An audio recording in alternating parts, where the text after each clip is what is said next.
Dude, I'm not even gonna start with. I'm not even gonna start this one with a fucking song, because I literally feel like I've been punched in the dick. Like, I feel like my testicles have been strapped to a Mack truck and I've been dragged around town for half the day. Honest to God, I feel legitimately ill after hearing Trump speak in Israel today. What was it, May 23rd, I think, whatever, Tuesday? I'm sorry, I'm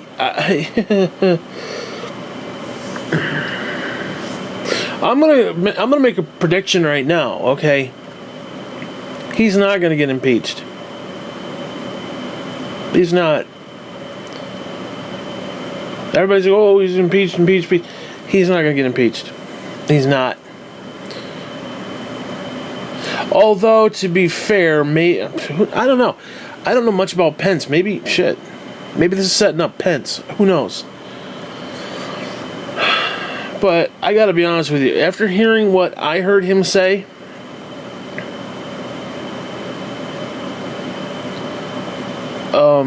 this whole peace thing,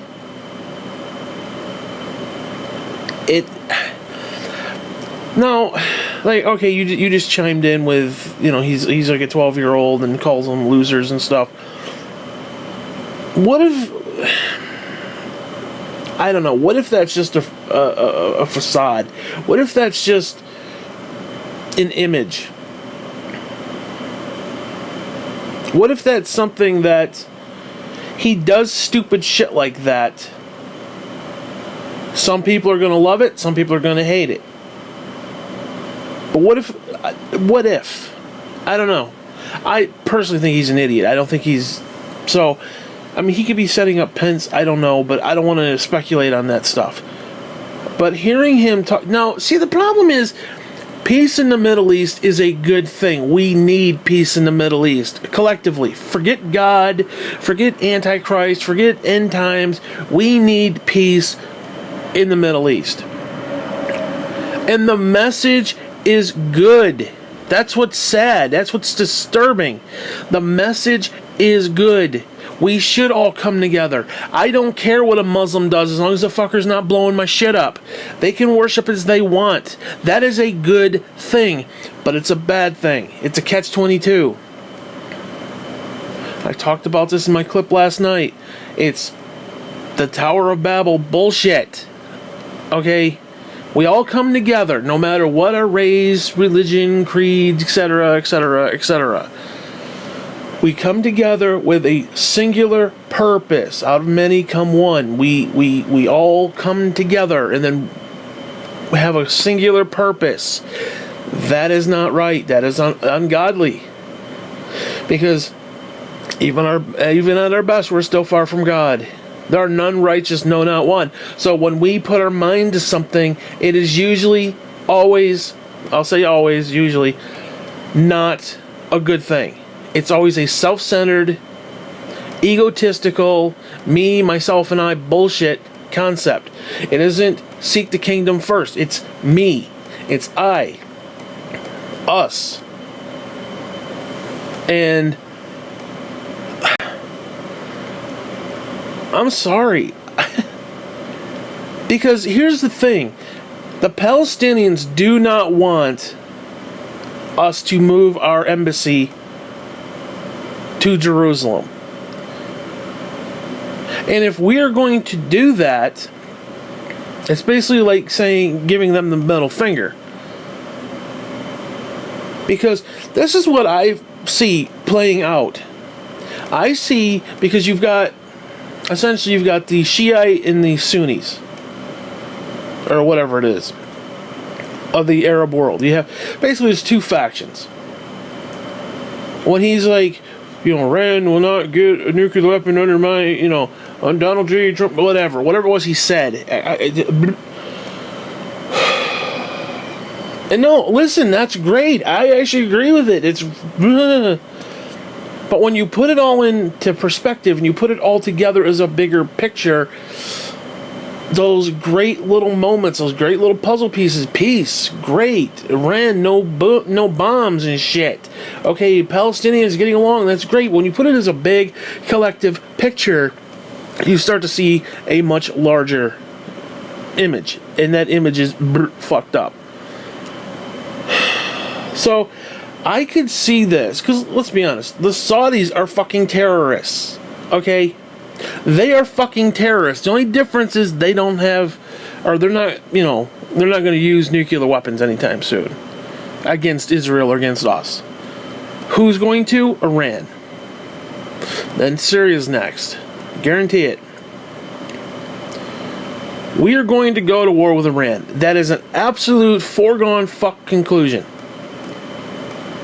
Or at least with, quote-unquote, terrorist extremists within Iran. Because they're going to try to paint it with, we're not against the Iranian people, we're not against we're against ISIS, we're going to get ISIS, and we're going to go after them. Okay? So what you're essentially going to do is we're going to go in and we're going to neuter them. That's not a bad thing, because they're bad people. Okay? They're bad people, and their religion, and I will say, their religion is bad. Okay? Now, don't get me wrong, Christians have done some bad shit under Christianity. Okay, we've done some bad shit too. But collectively, see, because this is my own personal belief, and it might be a little racist or whatever you want to call it, but like we see the Church of Satan, and it's like, oh well, they want, they want, if we're going to have 10 commandments on public property, then we want to have the statue, the goat head, and the 2 kids. Okay, listen, that's cartoony, that's goofy, that's Mickey, that's everybody. That's bullshit.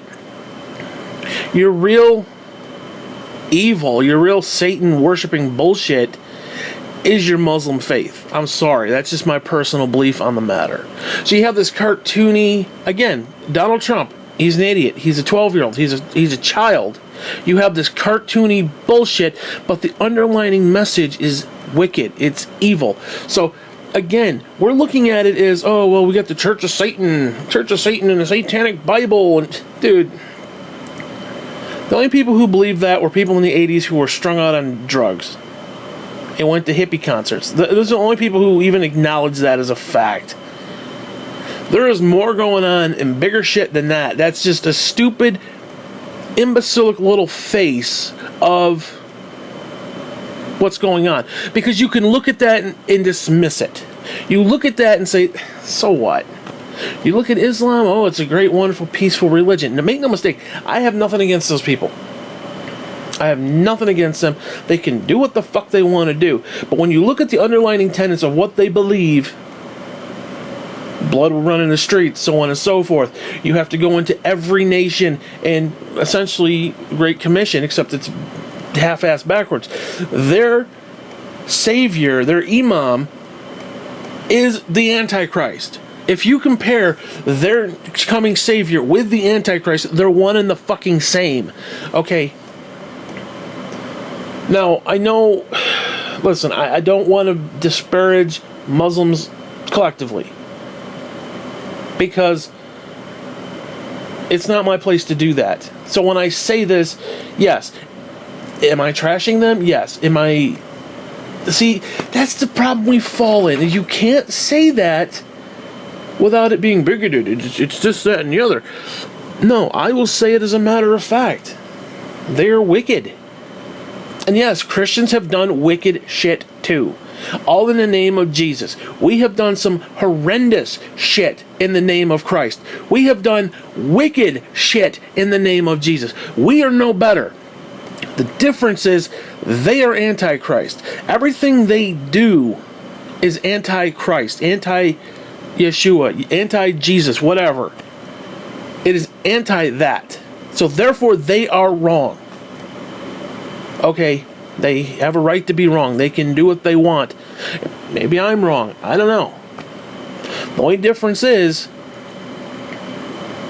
if I'm right, they're fucked. If they're right, so what?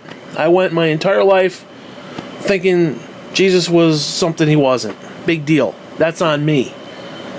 But if I'm right, You got an entire people, you got the entire Middle East, basically, who are going straight to hell. Okay, that's a problem. And we have to play all this political bullshit where it's like, well, you can't say that because they're nice, peaceful Muslims and stuff. Dude, I'm sorry. I will say this as a matter of fact. When I look at moderate Christians, I see stupid people. Like the kid from Sixth Sense saw dead people. I see stupid people. Okay. I see people who want to take the little verses and they want to twist it and they want to take what they want and what feels good. Well, there's no hell because why would God do that? Why would God send people to hell? Because they're idiots. Maybe God created hell, sends people to hell because they're basically getting what they want. If you're an atheist and God is encompassing every aspect of our life, then guess what? You don't want to acknowledge that. Maybe you do get what you want.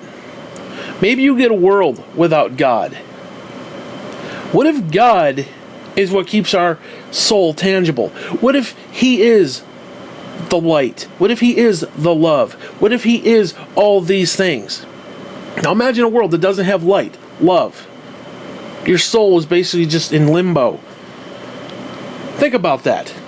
That describes hell to me, okay? I'm sorry, that describes hell. So you want to reject that. You want to reject the literal God-man, not Carl Stevens, the literal God-man.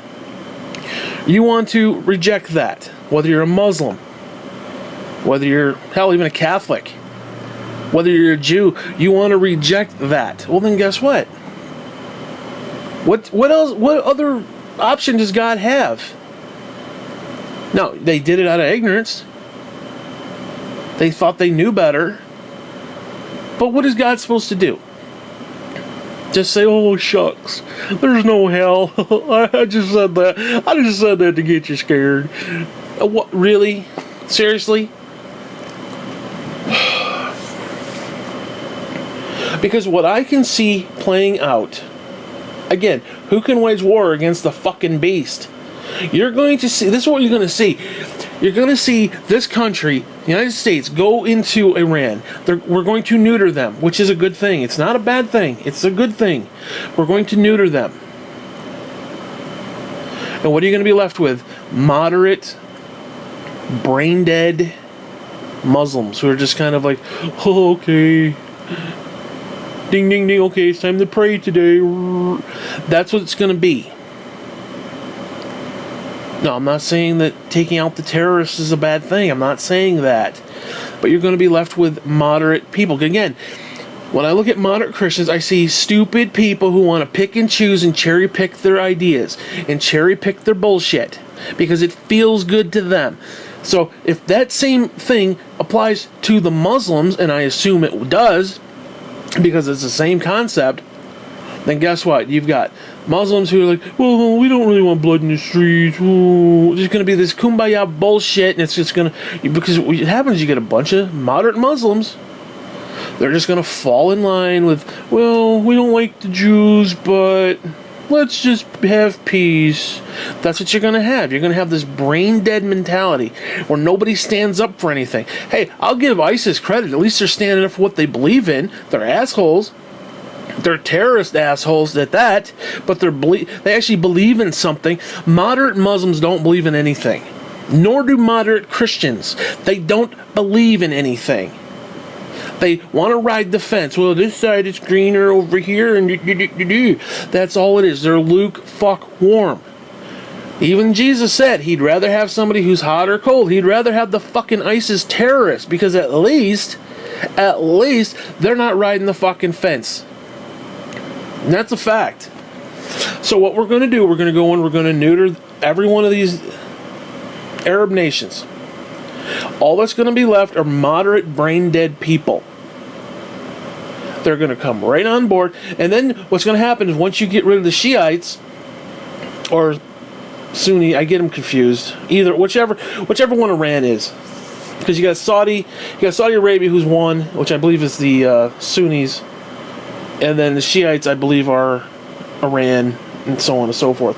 So what you're going to do is you're going to neuter them, and guess what? Saudis are fucking terrorists as well. We're going to go in and neuter them.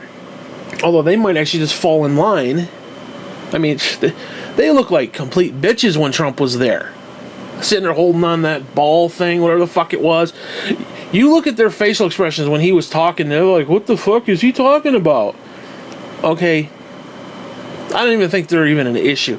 But you have those two groups, and basically the only reason they haven't taken over the world is because they've been fighting amongst themselves for 1,000 years, 2,000 years, 5,000 years, whatever the fuck it's been.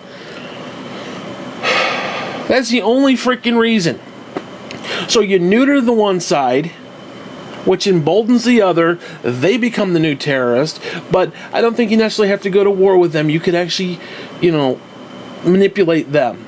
Because they're on your side. So you're like, hey, yeah. And then they're going to manipulate those fuckers. And then who's next? Who's next? Gee, what about the Christians? The Bible says that it will be given to him power to make war with the saints. Now, this freaking, I talked about this in the last clip last night. This freaking, whatever bill or executive order, whatever the fuck it was he signed, this Religious Freedom Act or whatever the fuck it was. Now, I haven't actually read it, and I should do that. I just get what, trying to understand what it means.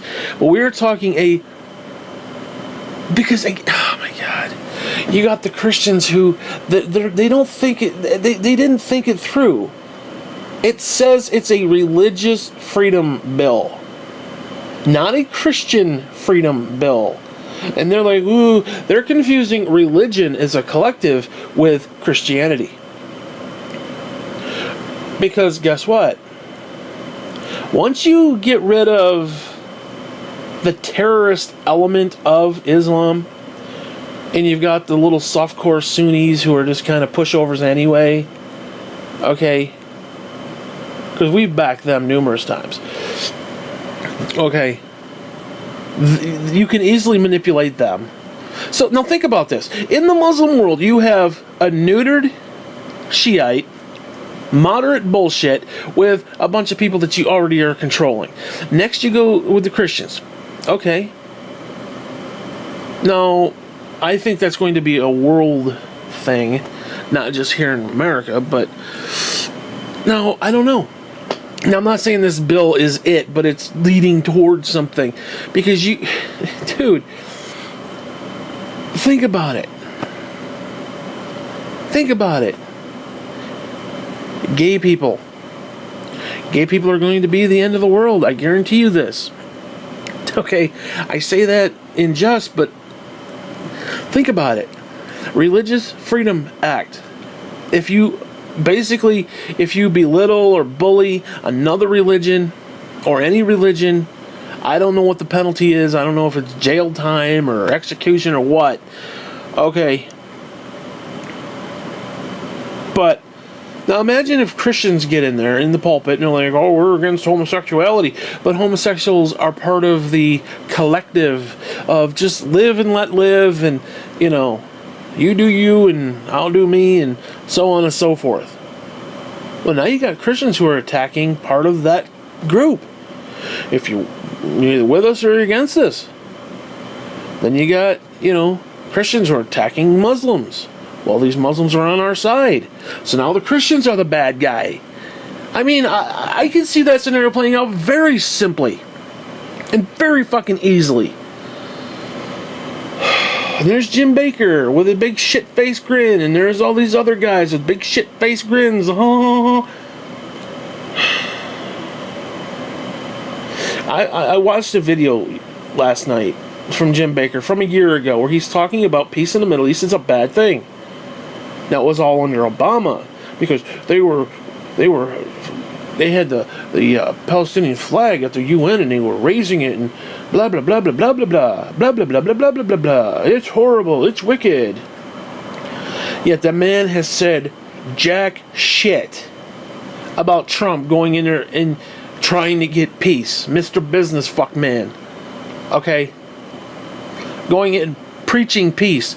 The man is a habitual fucking liar, okay? He is a fucking liar. He goes in, preaches peace. You know. Shit. Look at campaign Trump versus President Trump. Everything he said he was going to do, he then turned 180. We're going to build a wall, big wall, a great wall. Well, no, actually, we're going to build a fence, and it's not going to go, from coast to coast. It's going to be, it's not really, it's not really practical. I mean, give me a break. Freaking stupid. I mean, look at all the stuff he said he was going to do. Oh, Hillary, I'm going to throw her in prison. He didn't even. He won the election. That was it. It was over. It was all talk. It was bullshit. Okay. Fires Comey, partly for, the Russian deal, but also for the fact that he treated Hillary bad. What the fuck? You said you were going to throw the bitch in prison. The fuck are you talking about? The man is a habitual fucking liar. So he goes in there, he literally told Israel that they were going to be safe, and that Iran was not going to get a fucking nuclear weapon. Do you understand what that means? If he's a habitual fucking liar, Iran is going to get a nuclear weapon. Or we're going to go in and wipe them out. Basically, neuter them, essentially, which is not a bad thing. I mean, the problem with this, there's a lot of, that ain't a bad thing. It's a breadcrumb trail of, that's not bad. That's not a bad thing. That's a good thing. And then it just right over the edge of the cliff. It's like, well, we take out Iran so they don't get nuclear weapons. Okay, that's good. There's one more step toward the cliff. Well, we all come together as peace. That's good. One more step toward the cliff. Next thing you know, he got all the fucking ducks in a row, and boom, he says, fuck you. And off the cliff we go. Now, I'm not saying I got it all figured out. I don't want to pretend that I do. But I think these are scenarios that could easily play the fuck out. We've seen stranger shit. Okay, we've seen a lot stranger shit.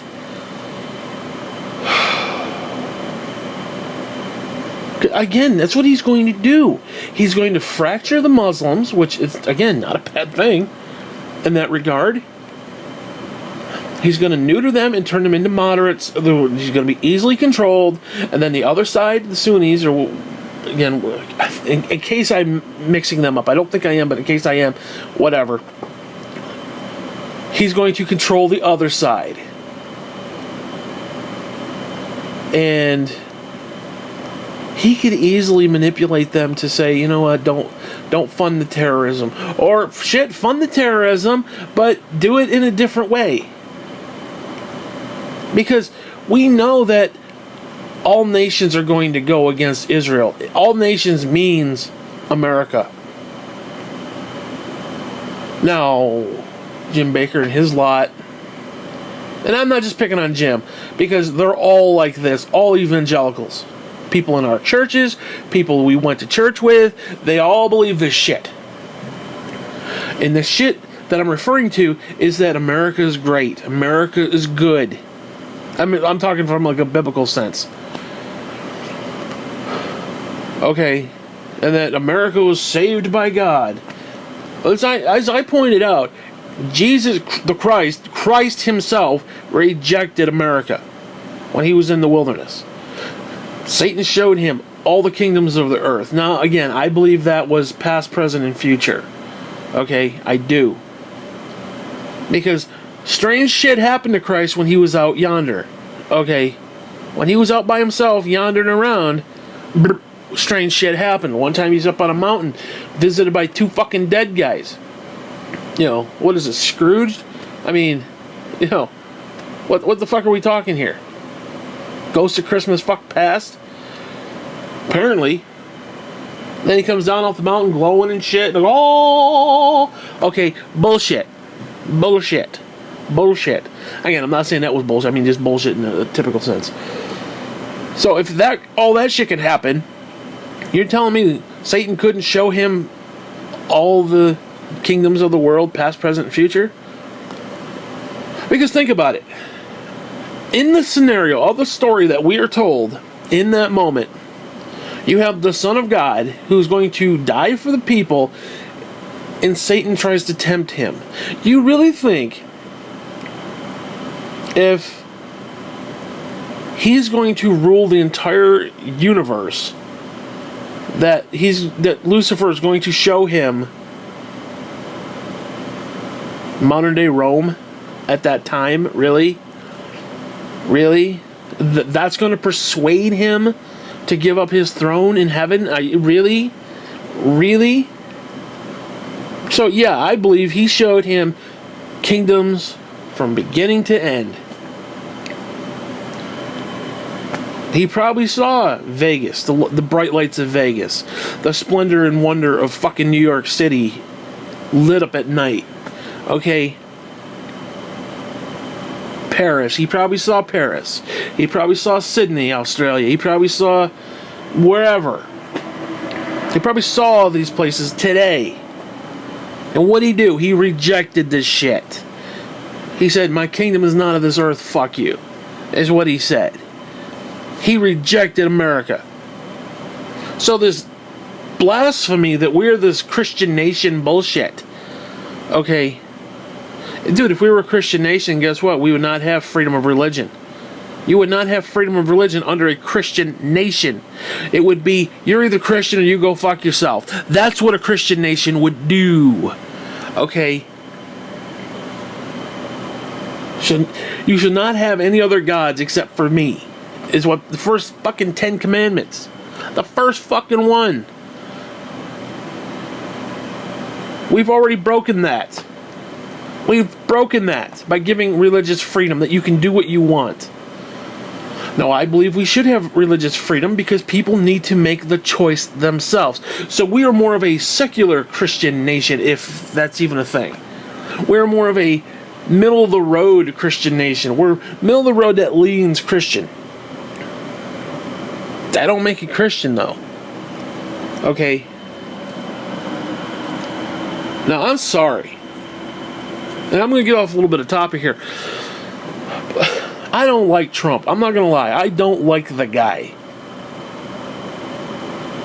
The Bible says, you will know a tree by its fruit. A good tree produces good fruit. Bad tree produces bad fruit. A good tree cannot produce bad fruit, and a bad tree cannot produce good fruit. Which is basically a metaphor for people. You will know them by their fruit. Now, I say fuck a lot, but I hope something like this clip or something shows some variant of fruit that at least I'm an asshole, but, you know, like Darth Vader. You know, Luke is like, oh, our son's good in him. I mean, something, anything, you know? I mean, let's look at our past presidents. Let's go back to Reagan. Okay, was Reagan a good father? No, he had a liberal son. Liberal son didn't agree with him. But was he a good father? He'd probably say, yeah, maybe not father of the year, but he tried. Okay, fine. Did Reagan love Nancy? Absolutely. I don't think anybody can say that's not a thing. All right. Who's next? 41. Was 41 a good father? I think W and Jeb would say, yeah, he was a great dad. Was he? Did he love his wife? Was he a good husband, and did he love his wife? I think you could say that's true. Let's go to Clinton. Do you think Bill loved Chelsea? I think he did. I think he does, I should say. I think that's not even a question. Now, does he love Hillary? Okay, that's a little fishy, I'm not going to lie. But, I mean, let's put it this way. There's nowhere written in stone that you have to love your ex-wife, right? Well, okay, so let's say they're not the most, they're just married for political reasons. He doesn't have to be in love with her. Does he love her on some level? Probably. Is he a philandering pig? Yes. Is he, rooting around places he shouldn't be? Sure. Okay, well, how does that work? A good tree will produce good fruit, a bad tree will produce bad fruit. People fuck up. Doesn't mean they're a bad tree. It just means they fucked up. So, okay, whatever. But you could say Bill is kind of fine, okay. So out of all the presidents so far, the marriage issue, but again, there's nowhere written says he has to love her forever. Now, obviously, he took vows and stuff, but you know what I mean. Like, I mean, let's look at it in a normal sense. Does someone have to be in love with their ex-wife? No, you can love your ex-wife, but still be married to somebody else. Now, again, Hillary and Bill are still married, more than likely for political reasons, but okay, maybe she forgave him. Maybe they kind of have a thing where it's like, okay, you do what you do, I'm gonna go do what I do, and whatever. Okay, that's fine. That is fine. But can you say that Bill does love Hillary? No, conservatives are going to jump all over that. Oh my God, he's a rapist. He raped people, and I'm not going to get into that. I'm asking two simple questions. Does he love his children? Does he love his wife? Does Bill love Hillary? I think he does on some level. I don't think he's in love with her.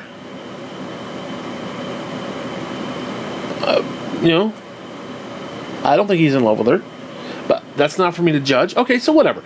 We'll put him to the side, slightly to the side, because he is a good father, so there is good there. And I do think he does care about Hillary on some level, but is he in love with her anymore? I don't know. He doesn't have to be. Now, granted, it's his wife, and he should, but, they should separate, if that's the case. But maybe they're trying to work it out. Who knows? I don't know. I'm not a marriage counselor. But okay, fine.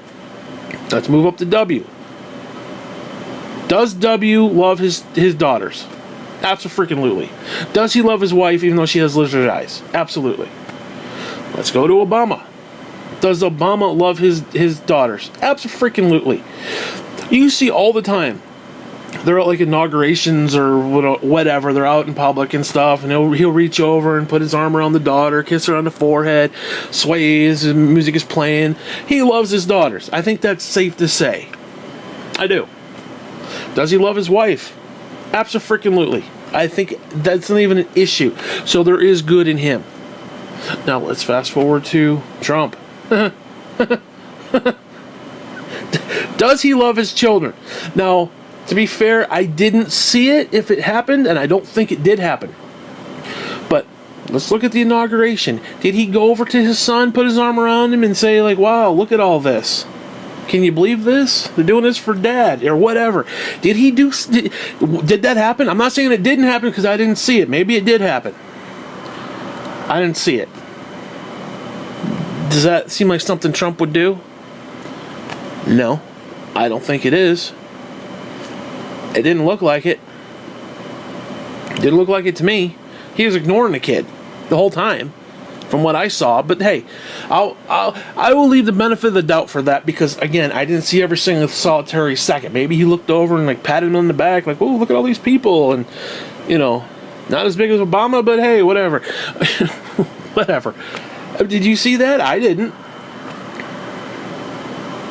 What else did you see with his children? He was asked, what do you and your daughter have in common? And without even batting a freaking eye, he said sex. Now, what kind of fucking perverted asshole says that about their freaking daughter? Who the hell says that kind of shit? Now, I don't have a daughter. I am not married. I don't have children. But I know you don't say that shit about your fucking kith and kin. You don't say, oh my God, what a freaking pervert. I mean, the classic clip of him saying, "Oh, if she wasn't my daughter, I'd be dating her." Who the fuck says that shit, dude? Who the fuck says that about their child? Who says it about their freaking daughter? Who says that? Who the fuck says it? Yet Christian's shit-face eating grin. Shit-face eating grin. And that's just his freaking kids. And there's trouble in fucking paradise when it comes to Melania. And I feel bad for her. She's brushing them off. That inauguration clip where he turns and he looks at her and she's smiling. And he turns and her whole fucking being just dropped. He's probably abusive. He's probably sexually abusive. I'm not going to speculate on that, but let's be honest, he probably is. He's a pervert. And let's be honest, all these clips of him coming out, saying all this shit about, oh, I'm grabbing him by the pussy, and you realize there was, I can't remember what it was. Whatever the show was, they were doing a show, like an interview in his house. She was pregnant with Baron. And apparently she went upstairs to kind of lay down or whatever because they were doing the thing. Apparently Trump corners this woman who's doing the interview and wants to have sex with her while his wife is upstairs resting with child. What kind of fucking pig does that? Seriously. Now, okay, maybe you can go back to Clinton. Okay, he's supposed to love his wife. He's getting blowjobs under the Oval Office desk. Okay. Now, does Trump have to love Melania? No. Same thing. Actually, that's not true. He should love her. Does he love her? I'd be honest, I don't think he does. He only married her because she was a supermodel. It was more of an ego boost for him than it was anything else. That's a fact. That's an absolute fact. I mean, at least you could say maybe Bill has, at least he cares about Hillary to a degree.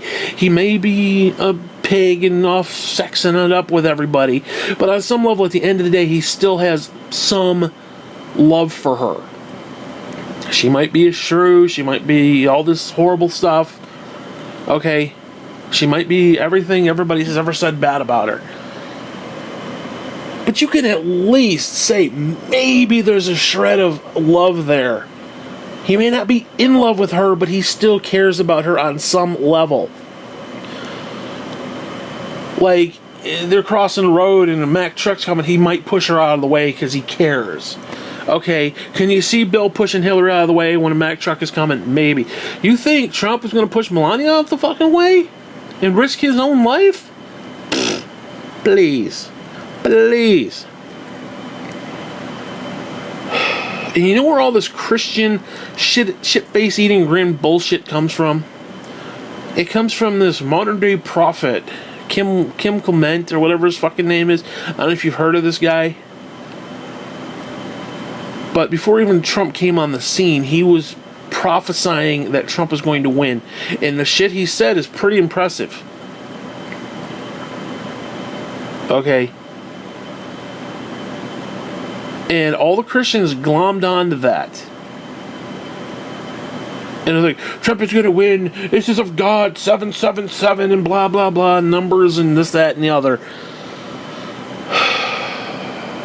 God also prophesied that the Antichrist would come too. That doesn't mean it's a good thing. That doesn't mean it's something I want to jump on board with, okay? It doesn't mean that just because the prophecy is being fulfilled, and he had some legitimate prophecies. I'll have to find a clip or something because I want to hear the whole thing myself. I have only heard bits and pieces. And he died. Not too long ago, actually. But he had legitimate prophecies about Trump being president. And this was like before he was even... I think this was before he even announced he was going to run. I can't remember what the time frame was, but this was... I mean, this was some legitimate shit. Like spooky legitimate shit. And Christians are hook, line, and sinkering it. Without even a question. And that's where it all comes from. That's exactly where all this shit comes from. And I'm sorry. I had a fucking moment this morning. I was watching some clips.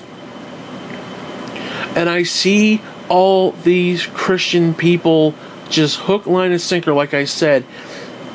I don't understand why I can't see it that way. Why I see it the way I do. I don't understand that. I want clarification from God, assuming he's still talking to me after my blasphemous outrage the other day. I do repent of that. I will say that as a matter of fact. I repent of what I said.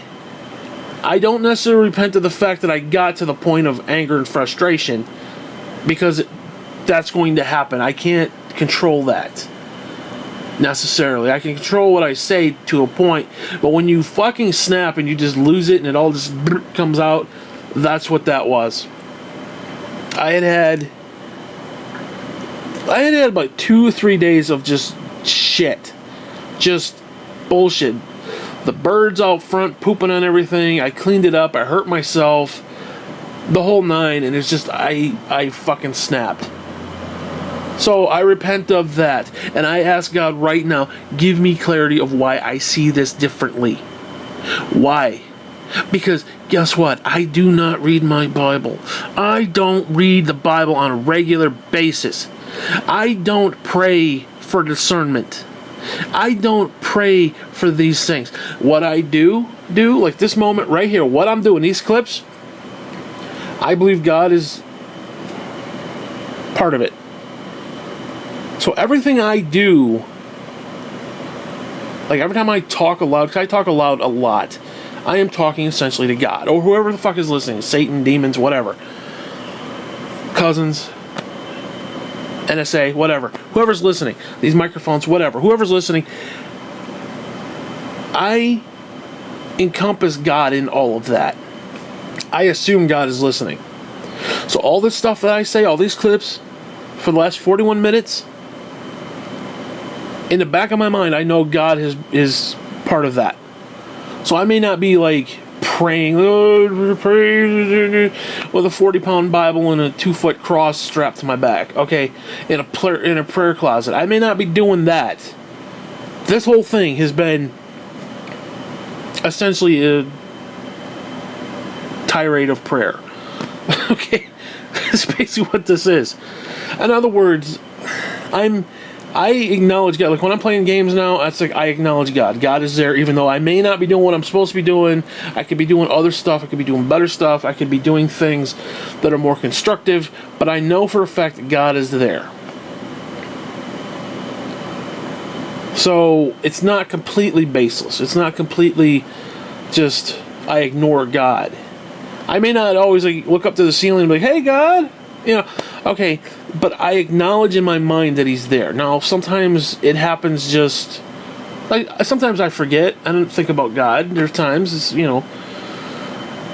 like, to be honest with you, for the first 42 minutes of this clip, I really wasn't thinking about God, but I was doing it. I don't want to say I was doing this for God, necessarily, even though I should.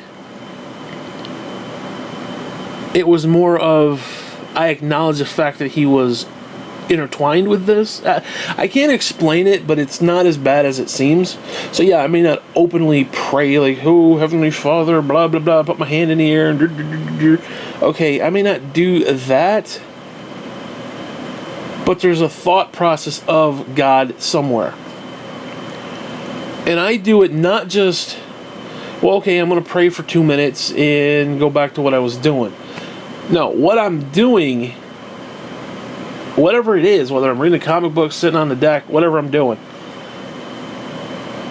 I generally believe God is surrounding that. So, I don't know.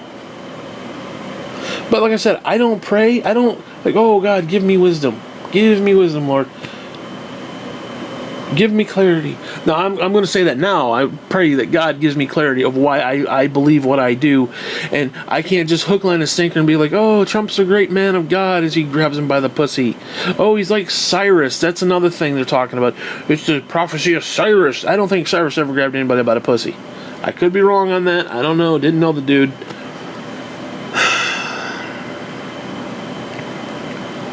But to me, God is part of my life, even though I'm an asshole, okay, and I live a selfish life. I do believe he is here with me. So it's like when I'm playing a game, It's almost like I'm showing God. I'm like, hey, look at this. This is cool, isn't it? It's kind of like one of those things. Like when I'm doing these clips, I believe God is here, or at least a variant of it. So I may not be. In other words, it's like I may not actively acknowledge, like openly, like, hey, how you doing? But it's more of, everything I do for, so to speak. Even if it's bad.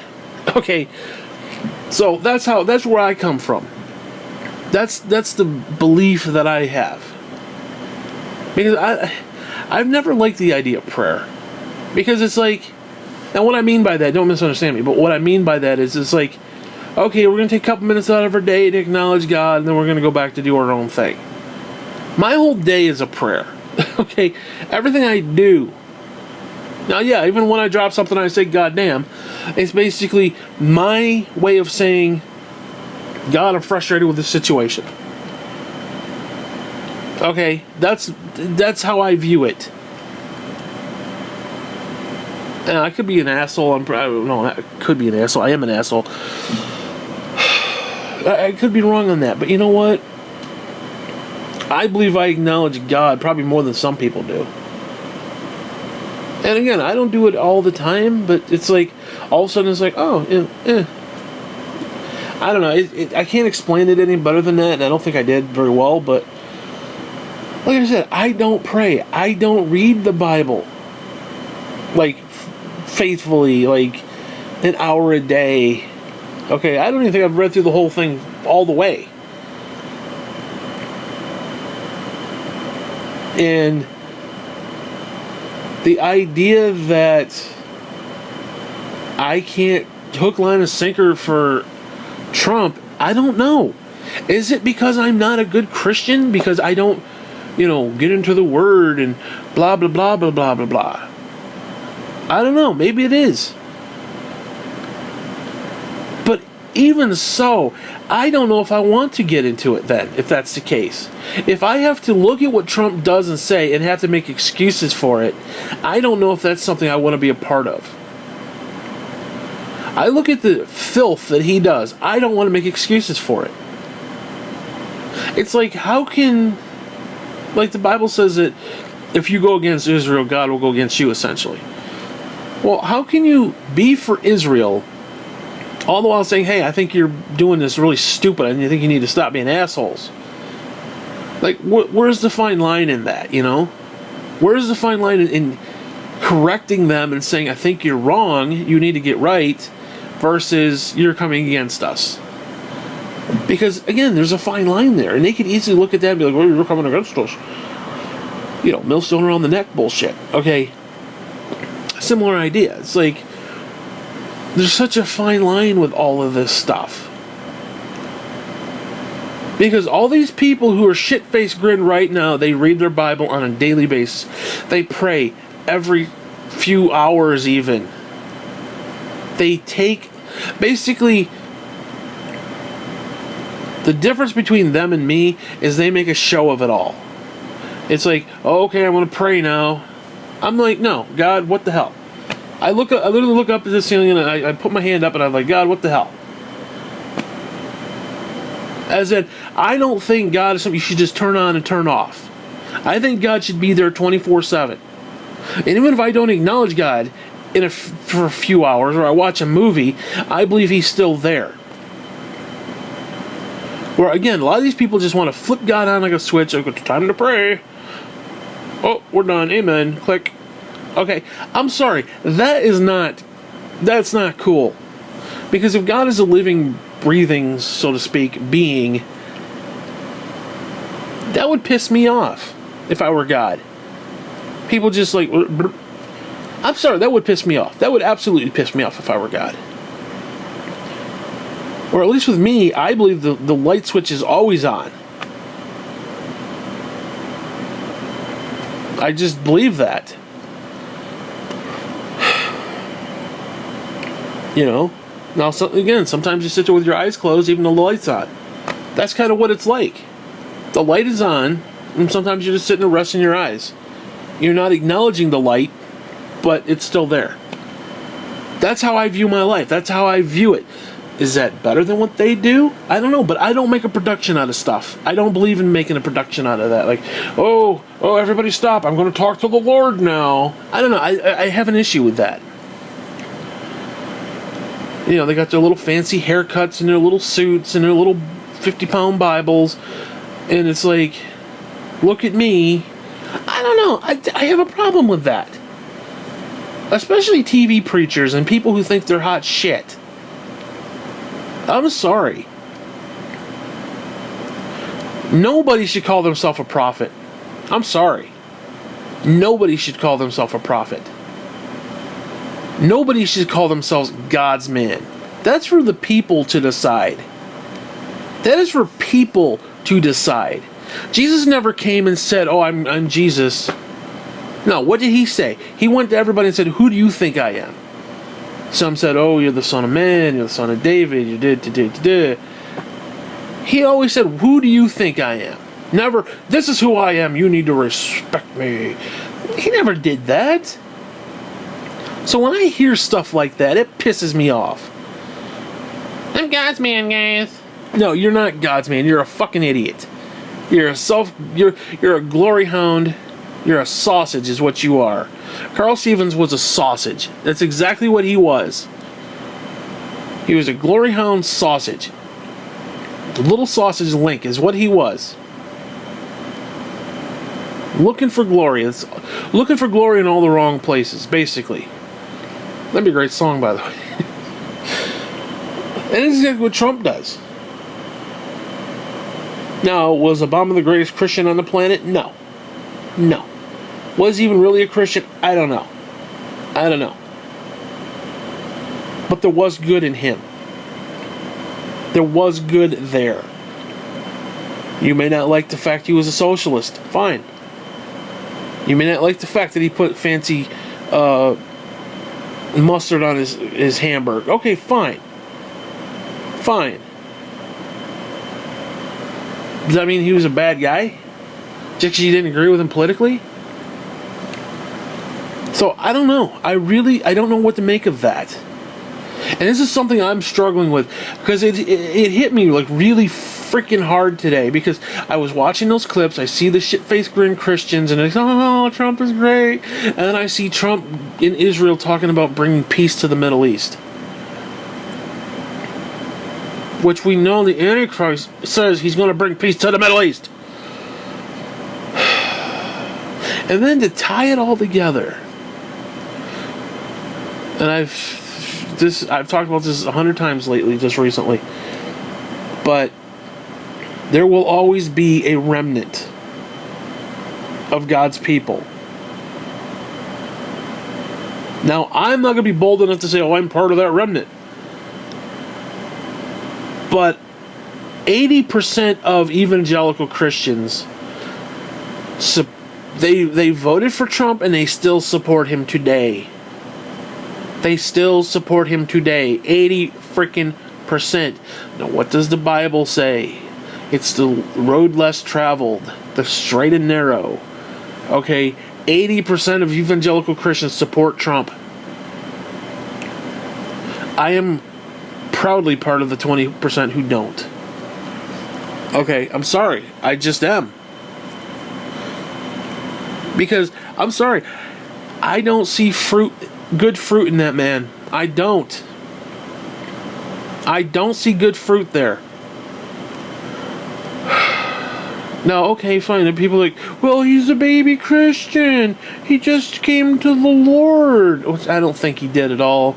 He had a religious experience. He basically said what they wanted to hear. And they even admitted that.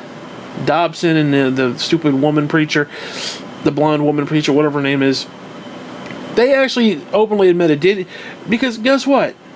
How hard is it to come out and say, yeah, he acknowledged that Jesus is God and that he needs Jesus in his life, that Jesus died for his sins? How hard is it? Confess with thy mouth and you will be saved. Is he saved? They didn't even mention that. Well, he's a baby Christian. He didn't really understand our terms and our the way we say things. Does he believe he's a sinner? don't think he does. Does he believe he needs God? He even said he didn't need God. He tries not to need God. Alright, but to be fair, that was before he supposedly became a Christian. Now, I'm sorry, I just don't believe he's a Christian. I just don't. I don't feel it. I don't see it. Now, it isn't for me to judge, but the fruit should bear itself. Have you seen Christian fruit from him in the last, 4 months, 5 months now? No, you haven't. He's taken away health care for people who need it. His budget wants to gut Medicaid, Medicare, SSI, all these other things. To do what? To build a bigger war machine. We have the single biggest war fuck machine there is. Who can wage war against a goddamn beast? And yet these fucking shit-faced Christians are like, feeling the Middle East? Okay. Oh my God. Now, I'm not saying he's the Antichrist. I'm not. But you could clearly see that he could very easily be setting it up. He could be a forerunner. I'm not saying Pence, assuming, let's say Trump did get impeached. I'm not saying that Pence is the Antichrist. Although, who the hell knows? Stranger things have happened. Imagine if Trump is the forerunner. He sets all this shit up. He did that thing, the Religious Freedom Act, or whatever the fuck it was. He's going around talking about all this stuff, setting all this shit into motion, gets impeached, and Pence takes over. Think about that. Because what do we know about Pence? I don't know much about him. They say he's a Christian, but yet he's all... I think he's a little more sane than Trump. I think he's a little more level-headed than Trump. I think he's a better figurehead than Trump. Now think about that. If they impeach Trump, I think the person who replaces him could be worse. There's a possibility of that. Now, Pence could be biding his time. Think about that. Or he could just be a nice guy who just kind of is a political asshole. Which I think he is. I think he's a decent Christian guy who's just a political asshole. Who's preoccupied with GOP. Okay. I do. I think that could very well be the case. But what if Trump's imbecilities, if you will, I'll throw out a Bushism there. What if his idiocy is just a farce, a ruse? Because think about it. The people who don't like him, it feeds that. And they hate him more. The people who love him, they see it and they're like, ha ha ha, it makes the liberals mad, ha ha ha, and they love it even more. So the people who love him more. The people who hate him more. Maybe it's a deliberate game. What if it is? What if that is a deliberate freaking game? What if it is? And then every little thing he does, like ketchup with steak, and you're like, ooh, okay. What if every little thing is planned out? What if every little thing is being manipulated? What if? Have stranger things happened? Yeah. I mean, no, I don't necessarily think that's the case. I think he's just an imbecile, but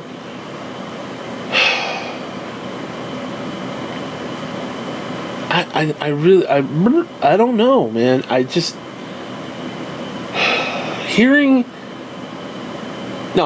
back to what I was saying before.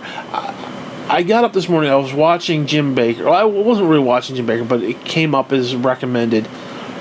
And this was from a year ago, where he's talking about peace in the Middle East is bad, and Obama's going to bring the end of days, and blah blah blah blah blah blah blah. And then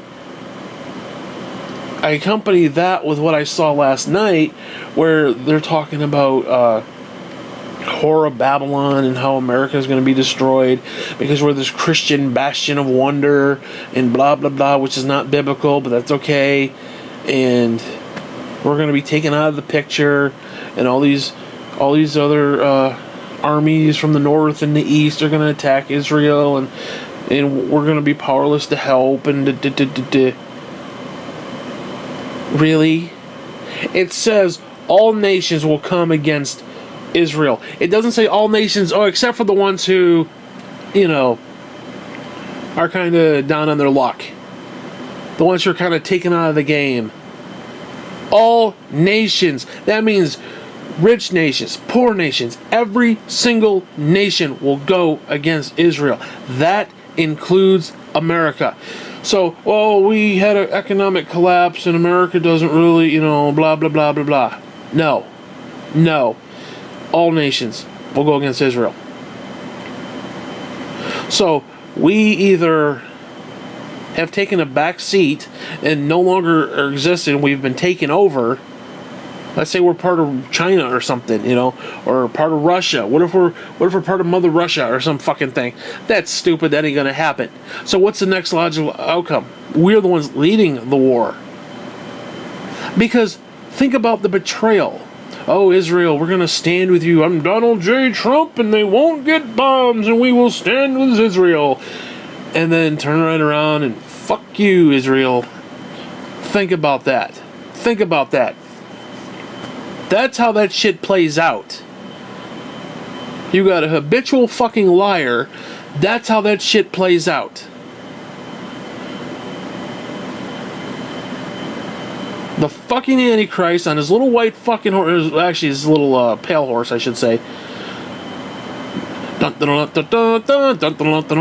comes riding in like a fucking jackass, talking peace and peace. It's a false peace, you sons of bitches. You have been preaching that for decades to me, and now all of a sudden you're seeing it play the fuck out. Potentially, I'll say that because we don't know. And you've got shitty fucking face grins on. What the fuck happened to you people? What the fuck happened to Christians? Why am I the one who sees it like this? Why? I don't read my Bible on a consistent basis. I don't pray openly, like flick on a switch and it's time to pray bullshit, okay? I don't do that. I don't always acknowledge God and everything. I looked at porn last night. I did what I did, okay? I'm not a good person. I'm a horrible person. I don't pretend to be a good person. I don't have the haircut like everybody else. I don't have the fancy suit like everybody else. I don't carry my Bible around and, okay? Yet, everybody who does is on the Trump jock. They're riding it like a little cowboy. This ain't wagon train, motherfucker. Okay? So, I am asking God right now for clarity. Why? Am I right? Am I wrong? Is there a middle ground? Am I missing something? I don't freaking know. But they all believe it. They all believe this Kim Clement fucking prophecy this dude came up with.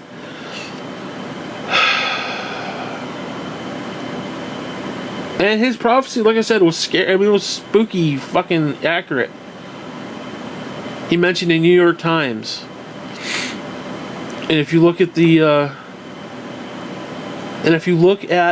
different covers, one cover had a picture of Trump's face melting, another had it like all just like, and then after the election, it's Man of the Year, Donald Trump.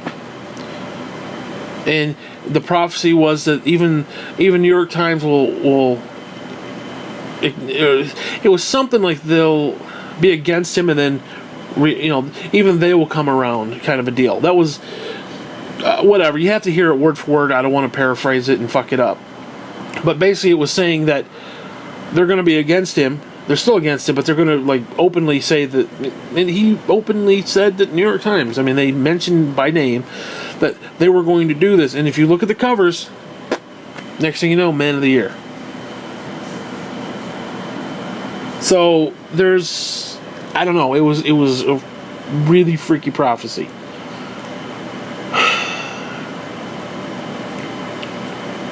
I don't know, man. I really don't know. The man is preaching peace in the Middle East. Now, I understand countless presidents have tried to get peace in the Middle East. I understand that. They've all tried, except for... Actually, I don't even think Obama really tried for peace. That's one thing I actually think he didn't even try to do. He tried to paint the Muslims as as good people. Kind of a takeoff of what Bush did, where it's like, oh, we're not against the Muslims, we're against the terrorists. Now, I believe if you look at president to president to president to president, you see a slow decline of where we are. You see some big mountaintop moments like the Patriot Act. You see, big moments occasionally where it's like, holy shit, what the fuck. But I really don't think it matters. I think they're all just placeholders for a bigger agenda. I really do. Now, whether that's Illuminati or whatever, shadow government, whatever you want to call it, New World Order, whatever you want to call it, they basically are just placeholders. I mean, I don't know. Did the American people in 2000, did we get the president that we, as a nation, voted for? That more people voted for? No. The court gave it to Bush. The court gave it to Bush. They did. Al Gore won the popular vote. Okay, fine. I'm not a fan of Al Gore. I don't like Al Gore. I didn't like Al Gore. I was sick of Clinton, especially at that point. Now, I was still a conservative Christian, so I was one of these people. I hate Bill Clinton. I don't know why, but he's a son of a bitch. He's a socialist son of a bitch. That's basically what it was. And hoorah! Okay, looking over the fence, those damn liberals. Oh, those damn liberals are destroying America. Damn them. Those damn liberals. As you look over the fence, all the while Aaron Rand comes up and gives you a reach around. So guess what? And that shit's Spirit of the Antichrist right there. Which, ironically, Paul Ryan wants every staff member to read her books. But yeah, no, he's a real Christian. Real Christian nation, folks. This nation was rejected by Christ. I don't want to get into the whole monument thing and the phallic penis from Egypt and all that bullshit and the reflecting pool and all that crap. I don't want to get into that. I did that in the last clip last night. I'm trying to make this clip a little bit different. Same topic, but a little different, so I don't know. It's just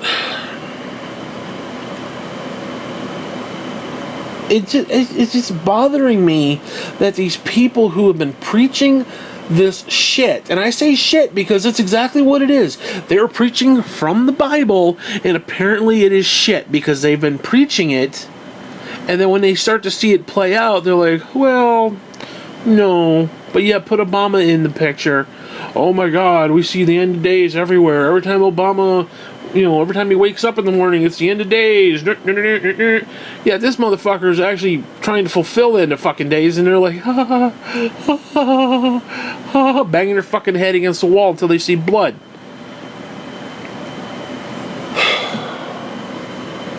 I mean, practice the fuck you preach, assholes. I will say that to my fellow Christians. You practice the fuck you preach, assholes. How dare you? How fucking dare you? How fucking dare you as a Christian blame Obama and then sit there and turn around and don't even bat an eye at the bullshit Trump is doing? How fucking dare you? Okay. Because you get up in the pulpit, you get up Sunday morning, and you preach all this bullshit, because it's got to be bullshit, because what you're saying and what you're doing are two different things. You're a fence rider, you're fucking lukewarm. The church today is lukewarm. And if Christ came back for his church, he would be pissed off at what he saw.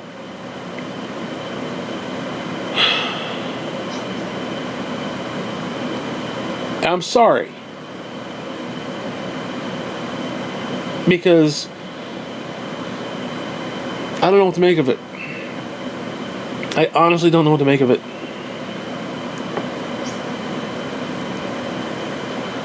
And I don't want to be the bearer of light. Okay? I mean, I don't mean that in a weird way, but I mean, I don't want to be the voice of reason in this situation, because again, I don't read my Bible on a regular basis like I should. I don't flip on the switch to pray like I should. I want to hammer that fucking point home. I am not Christian of the fucking year here. I just said fuck. Okay?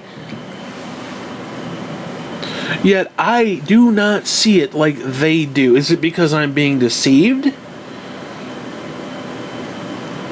Am I the one being deceived?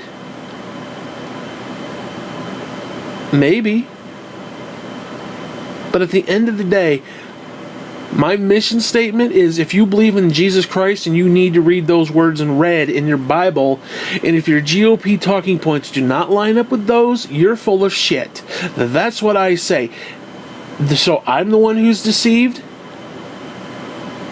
If the words in red don't line up, I'll say it again, if the words in fucking red don't line up with GOP talking points, then your GOP party is full of shit. You have got a bunch of rich assholes who want to get richer in that party. And then the evangelicals, because of abortion. Because of abortion. Oh, you really think God gives two shits that you stood up against abortion, while you then gloried that Trump and Weasel Paul Ryan took away health care for 24 million Americans? You're going to sit there and tell me that with a straight fucking face? That God is going to smile that you stood up for fucking abortion, but yet then gloried in people losing health care coverage who can't afford it? Are you fucking kidding me? We're better off aborting those babies so they don't grow up to see what hypocritical fucks you are. Okay? We are doing the most godly service to these people. We are. Abortion is good. Because it basically takes them away so they don't have to live a horrible fucking miserable fucking life realizing you people don't give a fuck. Okay? Now, if you're going to be for life, then yeah, it is a cradle to grave. It is cradle to grave, because that is life, motherfucker. Well, there's handouts and handouts. Who the fuck cares? Who are you to say handout? The whole point of having a God is that we come to the end of our own strength. And yes, we do get a handout. Well, it shouldn't be from the government. Who else should it be from? The Bible says God appointed the government. The government we have, and yes, that includes Donald fuck Trump, the government that we have was appointed by God. And yes, that means stupid Republicans. That means stupid Democrats. But that doesn't also mean that it's a good thing. That it's going to be a great thing. Because, okay, you're a Republican and you're on the right, and oh, the right is won. We got the House, we got the Senate, we got the presidency, we got most of the governorships. Yeah, look how really? Okay, so our Dow is up. We're making money. Okay, fine. That's good. But what about the human suffering on just a macro level? What about the people who can't afford health care? We're making money hand over fist, but we can't afford health care. The Dow Jones is up. Everything is up. But yet we can't afford health care. For people who are decrepit and need it. Old people. Old people need health care. Your grandma needs fucking health care. Okay. Most people get what, $1,200 Social Security every month? Your average fucking doctor visit is $1,800. Do the math on that. Do the math on that. Okay? And that's assuming they're not even sick. That's just for basic shit. That doesn't even include, I mean, hell, shit, that doesn't even include prescriptions. I mean, yeah, again, we're going to sit there, I'm for life, guys. I stand up for life, guys. Yeah, I'm all for life. All the while you take away people's right to life, liberty, and pursuit of happiness. Now, I'm sorry. Our Creator endowed us with life, liberty, pursuit of happiness. How the fuck do you have life if you're going to die of a treatable cancer because you didn't have enough money to go get, actually check it out and catch it early? Okay, see, right there. If those are inalienable rights, you've already pissed on that one. Liberty. How do you have liberty? No, seriously. How do you have liberty and freedom and all this other great stuff when you're in chemo treatments and your hair is falling out and you're so sick you can't even move? Because by the time you realized there might be a problem, the cancer was the size of a fist. Size of a softball. And you went to the emergency room. Well, at least they have the emergency room. Okay. The only time people go to the emergency room is when it's bad. Okay? That means, like I said, it's already metastasized. It's already the size of a fucking baseball. By the time it's gotten to that size, maybe a golf ball, probably more accurate.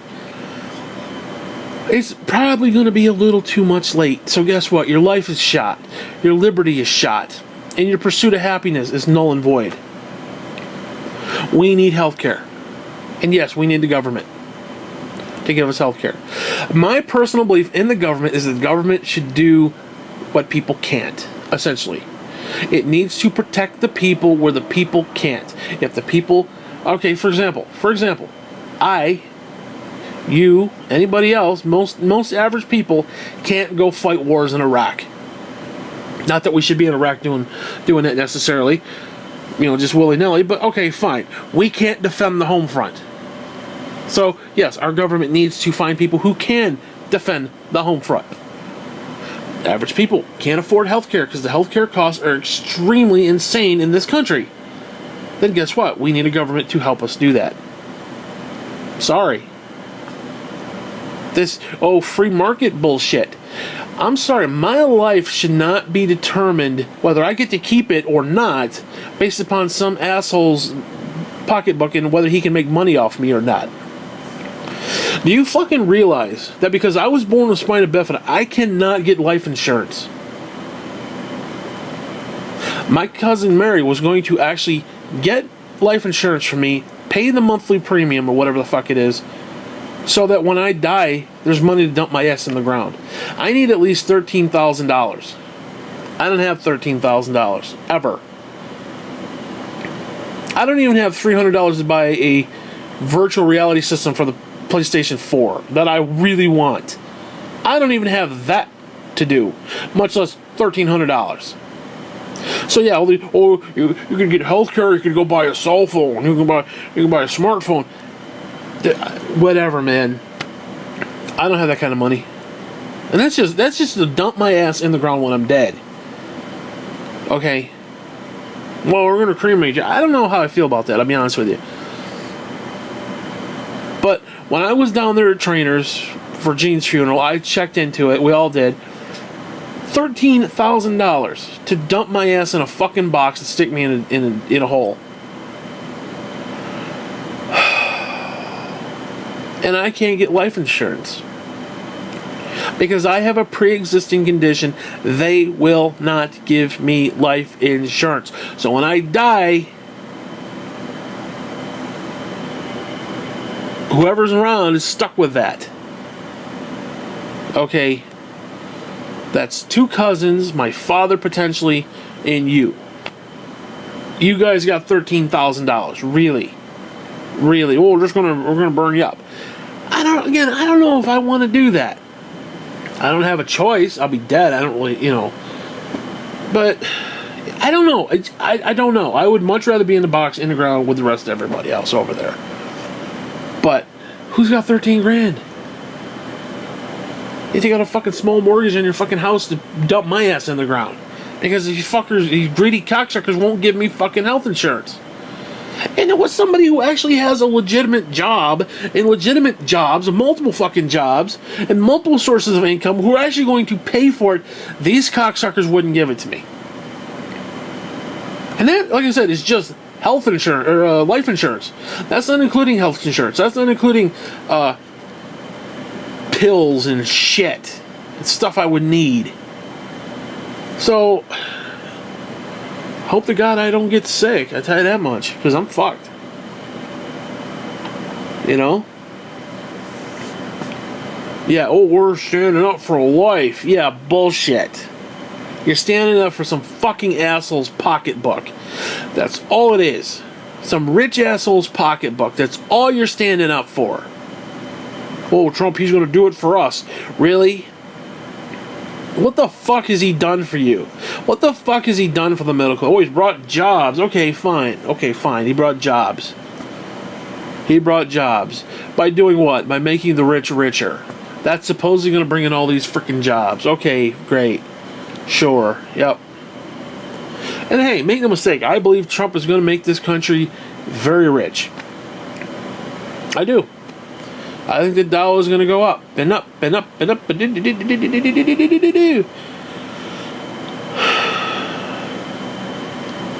just remember, when there's 7 years of plenty, good chance it's going to be 7 years without, and 7 year drought. So, as good as it gets, it's going to get worse. It's like anything else. So guess what? Might want to consider that.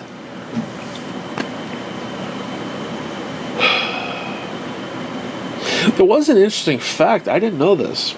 Janet Reno had made a right before she died, she had made a statement that, quote unquote, Trump would not be president in her lifetime, and she died like days before he became president. That's creepy shit. So I'm going to make the declaration that I'm going to see Jesus in my lifetime. Okay, I'm going to do it. I'm going to state it as a fact. I want to be one of those guys. What was it? Can't remember his name. But whatever. I want to be one of these people. I want to see Christ in my lifetime. I don't want to then just die, but hey, when Christ comes back, like legitimately comes back, I want to see that. I want to be here for that. And I'm assuming the rapture doesn't take place 7 years before. And I guess I've talked about that before, but let's just assume it doesn't happen. I want to see Christ come back in the sky. I want to live through the whole thing. Somehow. Magically. I don't know. I want to see Jesus in my lifetime. So, whatever. No, I have no fucking say over any of that, but hey, whatever. Which I guess it would work, because even if there was a rapture, oh, you see Jesus, so I guess technically. But no, I want to see Jesus in my lifetime. I do. I'm not owed anything. I don't deserve anything other than death and bullshit, which I get plenty of, but that's neither here nor there. But I want to see Jesus in my lifetime. I will see Jesus in my lifetime. I will see him legitimately here. So, whatever. It's frustrating. It's frustrating because I see these people who have preached this message for decades and decades, and they preach it, and they believe it, and they live it, or supposedly, and throw the black guy in there, throw the black Muslim from Kenya in there, and it's like, oh, the end of days. Yet put in a white rich guy, and it's like, oh, wow, we're being blessed by Jesus. Yeah. I mean, seriously, really? Just because it was prophecy of Donald Trump being elected, that doesn't mean it was a good thing, guys. Okay, because guess what? The Bible predicts that there will be an Antichrist. The Bible predicts that there will be 7 years of tribulation. The Bible predicts these things. So yeah, we might be seeing it come true, but here's a news flash. That doesn't mean it's a good thing. Now, obviously, there's a different variant of good. Obviously, any fulfillment of prophecy is good. But that doesn't mean it's going to be a cakewalk for us. Because, again, we have this idea, oh, just rapture is going to happen and I think it would be great if the rapture didn't happen before. And the rapture actually happened toward the end. I think that would be great. Because it would be a very interesting experience for Christians. Because we're told that, oh, it's like birth pangs and well, what happens when you're 17 hours into labor and you're still having quote-unquote birth pangs? Well, guess what? I think you've gone from birth pangs to we're in full-fledged delivery mode here. And I don't think Christians are going to be smart enough to see it. I don't think they're going to be smart enough to see it. If and when it happens. I don't. They'll be living through the tribulation, the first 3.5 years of the tribulation, thinking, oh, it's just birth pangs. It's going to get worse, guys. The rapture's coming. What if it doesn't? What if it doesn't? No, seriously, I'll ask again. What if it doesn't? And then the moment they realize that they done fucked up, it's going to be too late. Because, I mean, let's be honest. First off, there will always be a covenant between God and man. There will always be a remnant of that covenant. So, the minute the rapture happens, let's say it happened 7 years before, there is no remnant. For even a second, there is not a remnant on this planet. So essentially, the Holy Spirit's gone, and there's no remnant. Now, is that like a quick reboot? Where you kind of power down and power back up? Maybe, but I believe there will always be a remnant. So I don't know if there's going to be a 7-year pre-tribulation or pre-7-year tribulation, whatever. Rapture of whatever. I said that wrong. I don't think there will be a rapture 7 years before. I really don't. Because name me one time God's ever actually done that. I've gone through that. I don't want to go through all that stuff again. But seriously, it doesn't really say that. When you show the verses, it doesn't really say, oh yes, before the tribulation, the church will be taken out in a rapture. It doesn't say that. It doesn't. It doesn't even really hint to that. People want to make it say that. People want to manipulate it to say that because it fits a really nice narrative. But guess what? If this church is an apostate, if this church is just an asshole, then guess what? And guess what? Guess what? Christ's bride will have to go through a trial by fire. It will have to go and be tempered. It will have to do this.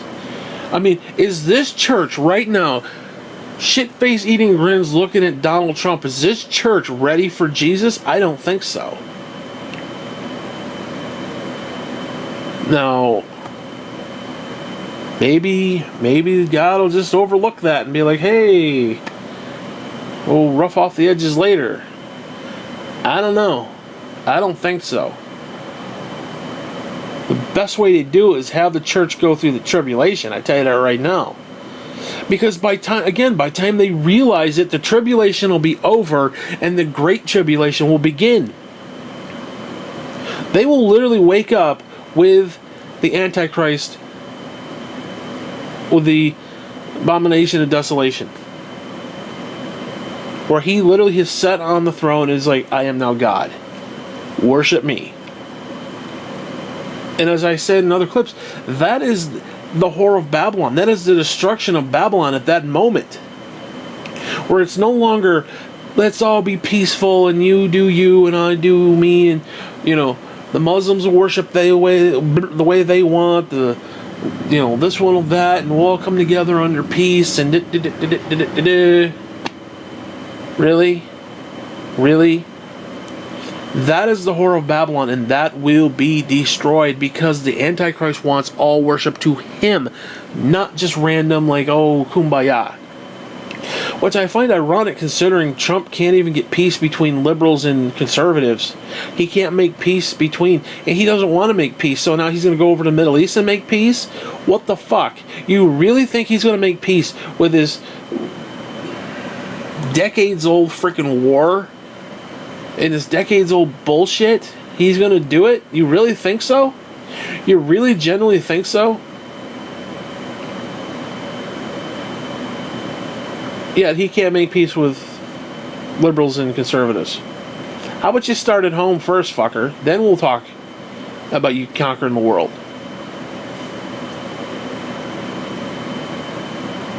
But I'm going to be honest with you, it's going to be a great moment when he turns on them. He's going to turn on Christians. He's going to turn on Israel. Okay? He is going to do it. We know he is a habitual liar. He is a son of a bitch. So, now I'm not saying he's necessarily the Antichrist. I'm not saying he is. I'm not saying he isn't. As of right now, he's just a schmuck. Okay? He hasn't really been imbued with the power of assholery. Okay, it's not true, but whatever. But seriously, it's going to be a rude awakening when Christians wake up and be like, oh my God, we were wrong. Because I'm a firm believer the bride has to go through that. The bride has to be made pure. I could be wrong on that. Maybe there are verses that I'm not familiar with. Like I said, I don't read the Bible like I should. Maybe there are verses that says, you know what, she's flawed, but we love her anyway. We love the old gal anyway. I don't know. But if I'm looking at it now, we as a bride of Christ are not ready for Christ. We don't have the lamps of oil. We're not ready for him. Now you got all these Christians and evangelicals. Ooh, we're ready for Jesus. We're ready for Jesus. We're ready for Jesus. Go Trump. Really? What if Trump is the Antichrist and you're sitting there catering to his bullshit and loving this guy and praising God for him? What an interesting way of mind fucking people. By making the Christian thank God for the Antichrist. Think about that. Talk about a great delusion. Talk about the great fucking delusion. Think about that. We have people who are praising God for Donald Trump. And what if he is the Antichrist? He's promoting peace in the Middle East. That's at least the spirit of. We're getting one step closer to. Okay. We're one step closer to that. Like I said, he's promoting peace in the Middle East. Now, granted, presidents from decades old have been doing that. Okay. But, I don't know. Could he do it? If you're a Christian, sure he could. He's doing great stuff for the country, apparently. I don't see it, but, they do. He's great. He's sliced bread. Okay. He could do this. He could actually get peace in the Middle East. You don't see anything wrong with that, though. As somebody who's been preaching this stuff for decades, you don't see a problem with that. That he could actually achieve peace in the Middle East. You don't see a problem there. Really? Really? Really? Really? You don't see a problem with that. I don't know, man. I just...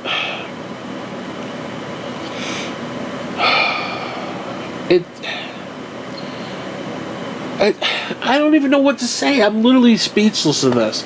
I watched his presentation, or his speech in Israel, and I got to be honest,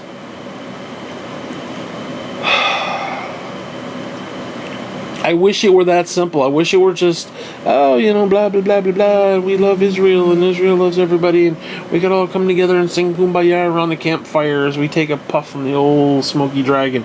Fine. I wish it were that simple. It's not. It's not. The rider of the fucking horse will be preaching peace. He will have a bow. He will preach peace. He will go to war.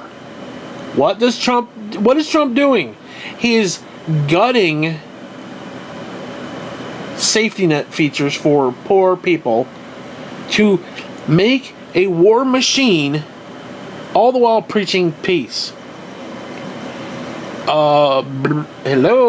Ding, ding, ding, ding. That's the fucking morning bell, asshole. That ain't me. Okay. Who can wage war against the beast? We have over 800 plus bases around the world. And we're going to move an embassy to frickin' Jerusalem. Okay, the holy of holy sites around the entire planet. What if we are the beast? What if that's the desolation of fuckery? What if... No, seriously. What if that is similar to this, where we are going to take our democracy and we are the beast. We are the one who can wage war against the beast. Who can wage war against America? Name me one country right now who could wage war against this country. China's got the numbers. We can nuke them. Doesn't matter. It's over. Name me one country. Russia? We could easily take out Russia. We always could have taken out Russia. The only difference is they would have had to strike first, and we weren't going to strike them first. So if they struck first, we would annihilate them. We would. Name me one nation who has bases around the world in the numbers that we do, and ships around the world, and police and patrol the world the way we do. We are the fucking beast, folks. We are the fucking beast of the Bible. Well, America's not in the Bible. No, it is. We are the beast. Who can wage war against the beast? Who fucking can wage war against the beast? Who can wage war against America? Who? Nobody. Nobody. No one. So this idea that a lot of Christians have, well, America is going to have like an economic downslide, and our place in the world is just going to kind of deteriorate. And okay, even if we do deteriorate, even if we do, all nations will turn on Israel. That means us. That means us. What part of that don't you get? So we are either the little bitches who just kind of like, okay, let's go against Israel. We're not just sitting this one out, folks. All nations, we don't just sit it out. I guarantee you we're leading it. We're freaking leading the charge. What about Gog and Magog and Russia and China? Okay, what part of all nations don't you get? Gog and Magog my ass. What difference does it make? We get everybody on the same freaking page to do the same freaking thing. And what's the goal? What was the goal at Tower of Babel? What was the goal of the Tower of Babel? For everyone to come together and wage war against God and basically overthrow God. What's the point here? We all come together to attack God's people, Israelis. Take them out. Because here's a news flash. If they're gone, then God doesn't exist. Because God said He would protect them. There would always be a remnant. He would protect them. So if we go to war with them and try to wipe them out, then we will force God's hand. Either God will say, nah, oh well. Or He doesn't exist. So you either have God doesn't care, or He doesn't exist. Or He intervenes and they stay true. So that's what it comes down to. It is the whore of Babylon.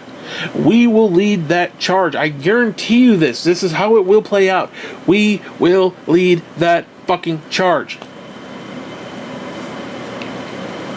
And nobody's got the heart to say it. And there's your Christians with their shit-faced grins. And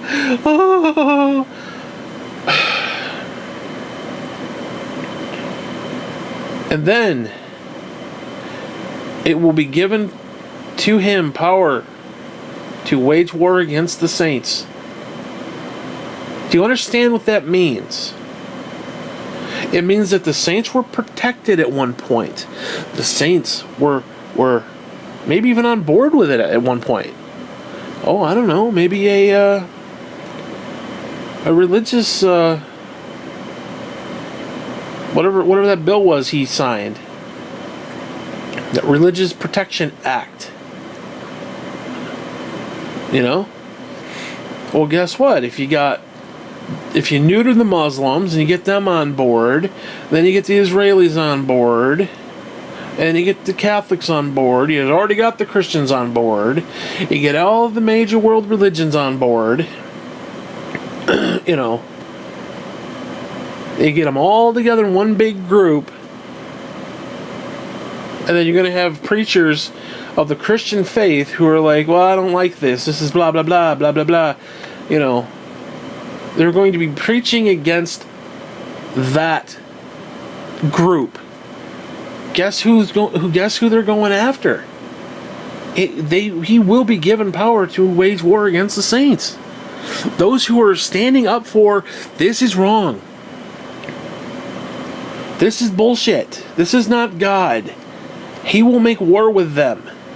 So all these idiots who are shit-faced grin supporting him, he will turn on them. He will turn on Israel. He will do these things. And yes, partially I'm acting like Trump is the Antichrist, even though I'm not technically saying that. I'm using today's political concepts like we've done for decades, because I mean, let's be honest, throughout the years I've collected a bunch of end time books, and they're actually kind of fascinating because what they are is a snapshot in history of the moment. There were entire Christian bookshelves filled with the assassination of Yitzhak Rabin going to be the end of days. It's setting it up. Oh no. Dun, dun, dun. Guess what? That was how many years ago? The guy's nothing. Nothing. Oh, the first Iraq War, the Gulf War. It's going to send chaos, and the end of days is coming. The fucking Gulf War it was nothing. Was nothing. No, 9/11 with the Patriot Act. Okay, now all of a sudden you got America, who we've always seen as this shining city on a hill. It's this beacon of bastion Christianity and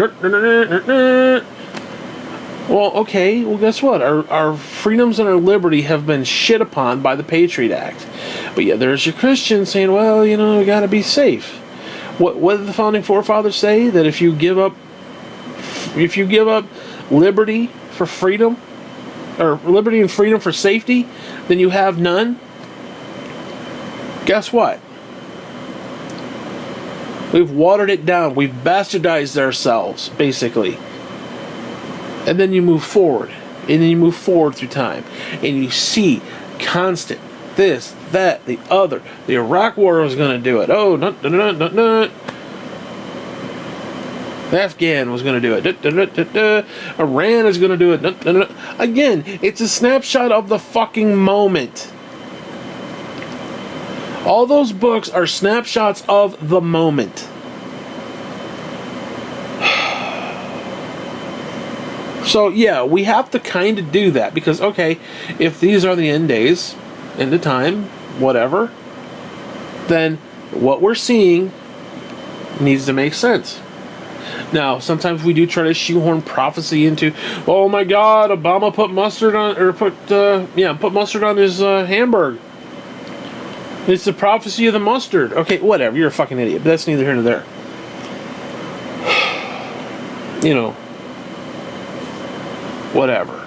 And then they got the whole blood red moon thing. And I don't know, what was Trump doing on those blood red moons? What was he doing? I'm curious. Actually, I'd be curious. Coincide the dates with what he was doing. What was he doing? I don't know. I'd actually like to Google that. I might actually do that.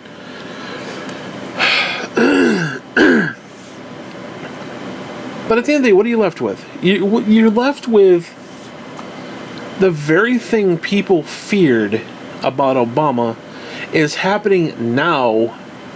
I'm not saying it's the thing or the one, but it is happening.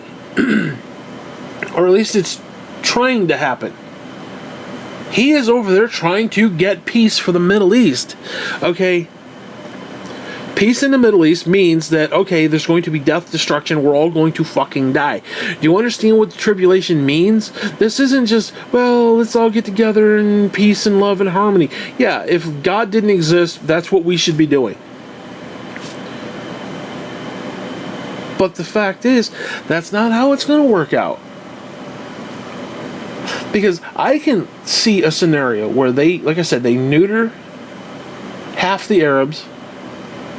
You have these mind-numb, stupid moderates who, okay, and they're easy to control. And you got the Saudis who are easy to control. We've been bitch-slapping them around for years. Even though they are freaking terrorists, we could easily put the kibosh on those. I mean, dude, we got bases everywhere. We could threaten them, for one. Sanction. We could leave them out in the cold. The Saudis don't want to be left out in the cold. The Saudis want to be part of it. They do. At the end of the day, they want to be, you stroke their ego a little bit, and they're like, oh, okay. So, we've already controlled them, even though they are fucking terrorists themselves, and sponsor terror, and put money toward terrorists, okay.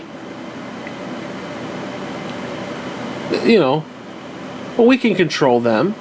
Next thing you know, it'll be the Christians. Next thing you know, it'll be this one, that, and the other. Now, Catholics, they're already on board. They're basically on board. I guarantee you're going to see Trump and the Pope, and they're going to come together, and there's going to be peace and kumbaya and blah blah blah.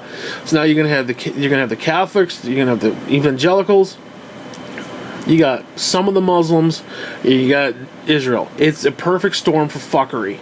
All under the peace of umbrella of love and peace and harmony and blah blah blah and children of God bullshit. Okay. Well, what's the outcome of that? We know that the Bible says that there will not be peace. There will not be a real lasting peace. There will be a short-term peace, and then everything goes to hell. That's what the Bible says. And even realistically, peace cannot last because you're going to have hardliners no matter what. You got Christians who say you must believe in Jesus Christ or you will go to hell. Well, guess what? That pisses off the Muslims. That pisses off the Jews. You got the Muslims, and Muhammad is the only prophet that matters. He's more important than Jesus, and Jesus was good, but this guy's better. That pisses off us. That pisses off Catholics. Jews are indifferent. You got the Catholics who are like, oh, our Pope, he's God on earth. That pisses off everybody. So it's a false peace. It cannot last. Just on paper alone, it can't last. I mean, yeah, you can sign treaties and, no, let's not bomb each other for a few days. Okay, a couple years maybe, 7 years, let's say. Let's come together, yay. Because all you really need, and I think Obama would have been great if Obama had actually taken the initiative. He could have gotten peace in the Middle East. He easily could have. But I don't think he was motivated enough. That's one thing I don't like about Obama. He was not motivated. He was not motivated. He was not. He was kind of a wishy-washy president. I'm not going to lie. Now, you may disagree with that, but he could have done great things. Now, a lot of it was because Congress wouldn't let him do anything. And, okay, but he could have done... If he had set his mind to doing world peace, I think he could have easily achieved it. Now, I'm not saying he didn't try to do things behind the scenes. It's like, okay, he didn't go to war with ISIS, but he droned them. Okay, But sometimes you got to do a little more than just a few drones. Sometimes, yeah, you know what? Sometimes you got to take them out. And they did take over a lot of land under his watch. They did become a thing under his watch. He kept them at bay, but he could have, he could have done more. He could have. I'm not saying we need to send in the troops, but something. He could have done more. So in that regard, I think, hey, I'm not trashing him, but I think he could have done a better job.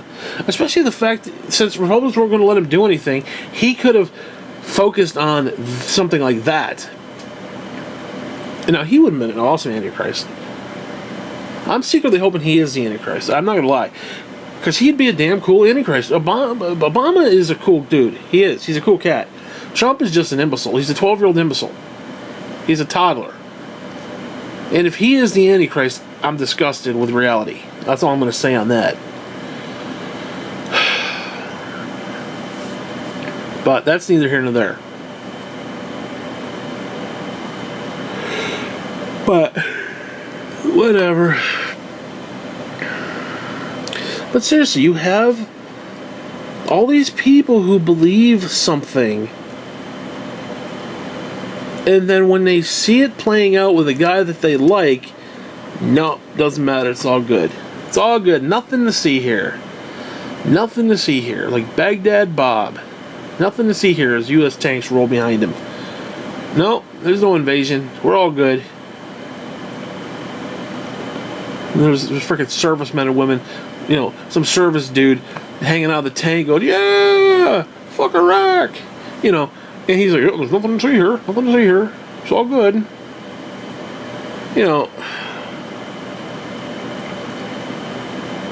Like I said, I don't want to pretend like I got it figured out, because I don't. And everything that I'm saying is a snapshot of the moment, which could easily change. Like I said, all those prophecy books from, the 80s and 90s and whatnot, they're all a snapshot of the moment, because that's what you have to do. You have to shoehorn it in based upon what you see. Was the Gulf War the end-all be-all? No. Was Hitzat Rabin? No. Not even close. Did they set up things? Yeah, maybe his, maybe his assassination set up Benjamin Netanyahu's eventual reign.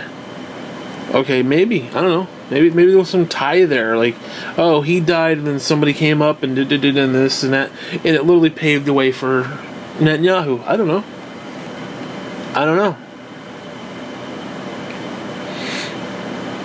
It's interesting. I don't know. I mean, I don't know enough about it to say whether that's true or not true or whatever.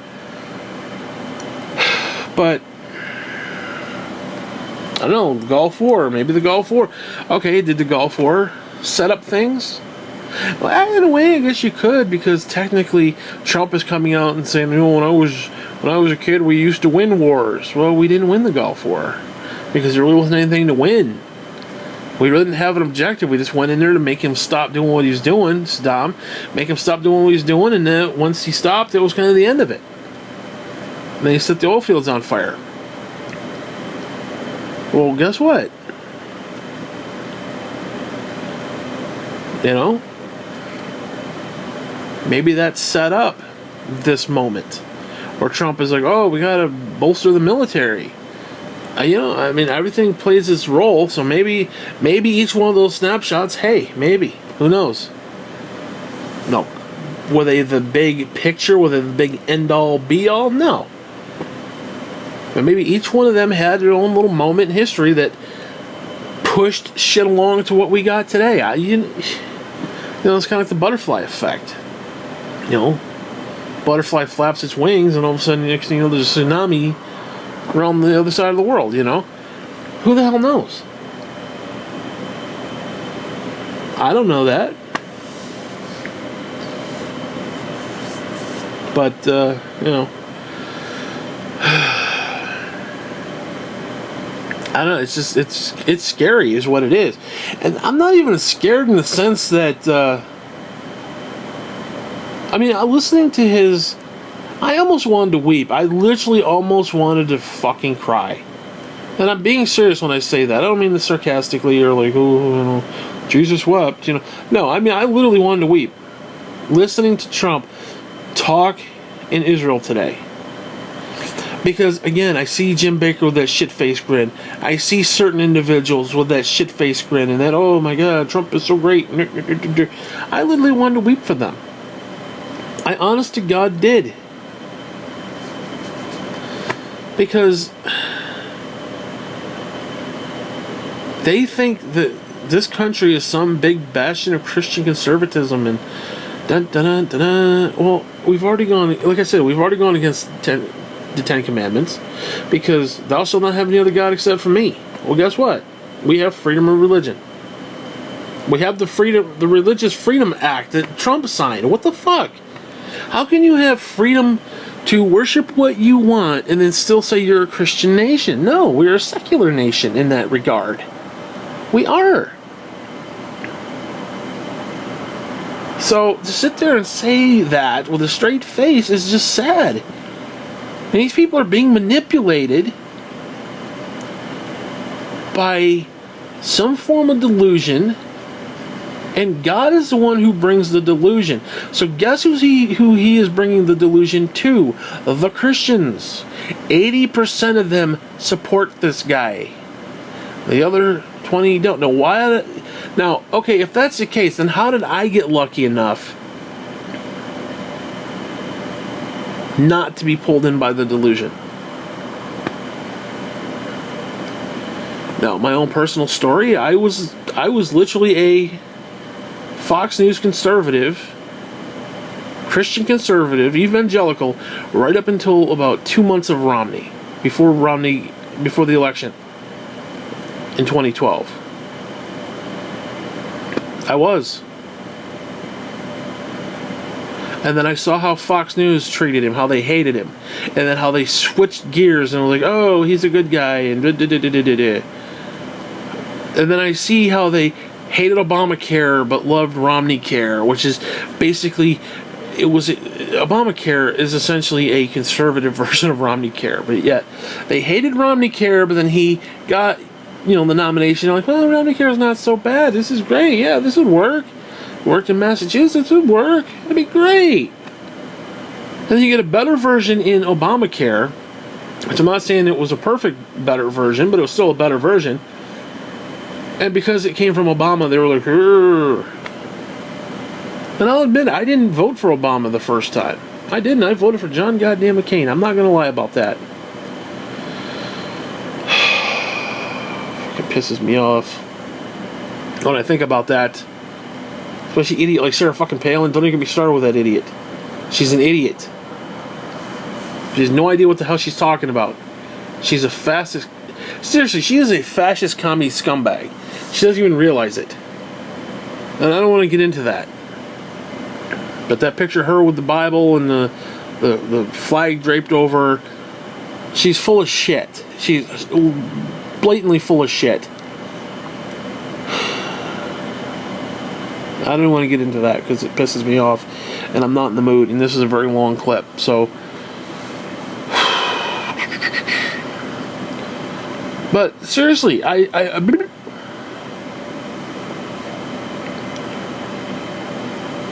And again, I see them and they're smiling and they're like, Trump, Trump, Trump, yay, yay, yay. They're doing exactly to Trump what they ridiculed and slandered the left for doing to Obama. They're treating him like a messiah. They're treating him like this, that, and the other. And you guys aren't? And you guys are not doing the same damn thing? Really? This guy's in the Middle East preaching peace, that we all need to come together as one. And you don't find a problem there? You don't? I'm sorry. Where's the freaking breaking news from Jim Baker? Where's the breaking news from these Christians, these evangelicals? That holy shit, this guy is doing something that we've been talking about for decades the Antichrist is supposed to do. Now, whether he achieves it or not, that's a different story. But he is promoting what the Antichrist wants to do. Think about that. And they sit there, oh, he's a good Christian. He's just a baby Christian. He doesn't really understand what they're saying. Well,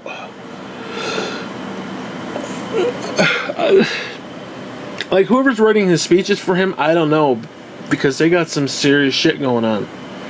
There's some serious shit going on.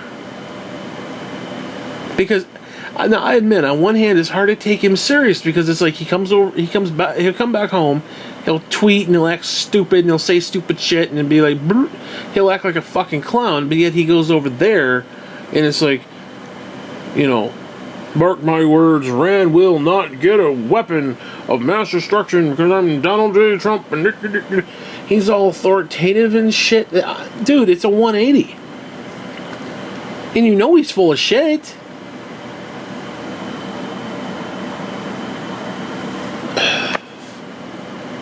Because I think what's going to happen is he's going to come back from this trip and he's going to act all authoritative. And you're going to see a change. I think you really are going to see a change in the guy. Either that or he's going to come back and act like a jackass and get impeached. One of the two. And if he gets impeached, well then guess what? I was wrong. Although not about everything, because he is promoting things that are spirit of Antichrist. He is promoting that shit. But, like, I'm trying to understand why he went hook, line, and sinker for that stupid healthcare bill. You know it's not the kind of healthcare bill he wanted. It's not what he said he was going to give us. Well, it's better than nothing. It's better than, better what was there. Really? Is it? I don't know. It's certainly not what he said it was going to be. Not even close to what he said it was going to be. So he's a liar there. That makes him a liar. No, I don't know. I don't know what to make of that. So, whatever. I can't take any more of this. I really can't. Because it's just, and keep in mind, I haven't even got my mind around the fact that, okay, he could be the Antichrist. I am more worried about my fellow Christians who just don't see it. They're naive to the potential that, and even if he's not the Antichrist, he's still promoting Antichrist concepts. He is. Peace in the Middle East is an Antichrist concept. Ironically, the black Muslim from Kenya, he really didn't go out there and promote peace in the Middle East. He really didn't. He basically told Benjamin Netanyahu to go fuck himself, essentially. He did. And they look at that like, oh my God, we stand with Israel. How dare our president not stand with Israel? Basically, he's like, hey, guess what? You do you and I'll do me. It's basically what he did. Same thing here. Yet they all got ape shit crazy over it. I actually kind of agreed with him, in a way. Israel's a big boy. Israel can handle themselves, and if they need help, we're there. It's that simple. But nobody wants to say that. You can stand with Israel, but sometimes you got to take the training wheels off and let them go on their own. And I think that's kind of what Obama did in a way. He took the training wheels off and was like, okay, fine. We're here if we're here if you need us, but do your own thing. We're not going to fund that and waste money on that and do this and do that and risk American lives for this bullshit. Now, if we had to, I'm sure we would have. Now, does that mean that Obama didn't stand with Israel? I don't know how you want to define that. Because I think you can stand with Israel, but say, guess what? Do your own thing. We'll do what we got to do. You do what you got to do. And if you need help, here we are. We're just a phone call away, kind of a deal. Because most of these presidents who go in, they're like, oh, we're going to fight your battles for you. That's what they want. They want a friend of America. Israel's America got a friend in America. Yeah, to fight your fucking battles. Guess who's going to fight the battle in Iran? Guess who's going to do it?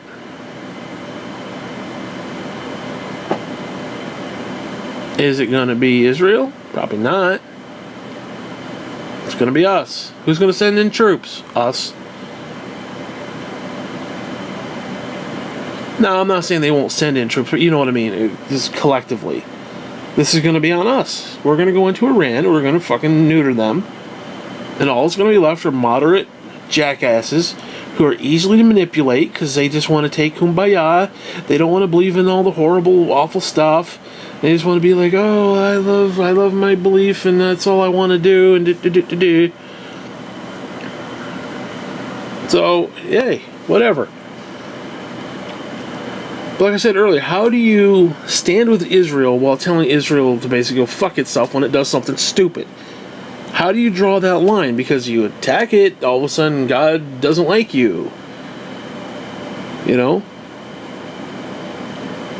I don't know. I don't know where that line is to be drawn. I really don't. Because you can't just sit there and say, oh yeah, just do whatever the fuck you want to do, wipe everybody out. I mean, you can't just tell them to go and wipe out Palestine. You can't. There has to be some condemnation for when they do stupid shit. So it's like, again, where is that line drawn? I don't know. I really don't know.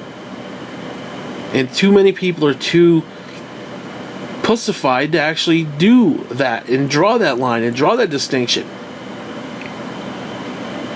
Or I think Obama may have been a little too harsh with them, but Trump is being a little too lenient with them too. There's got to be a middle ground somewhere.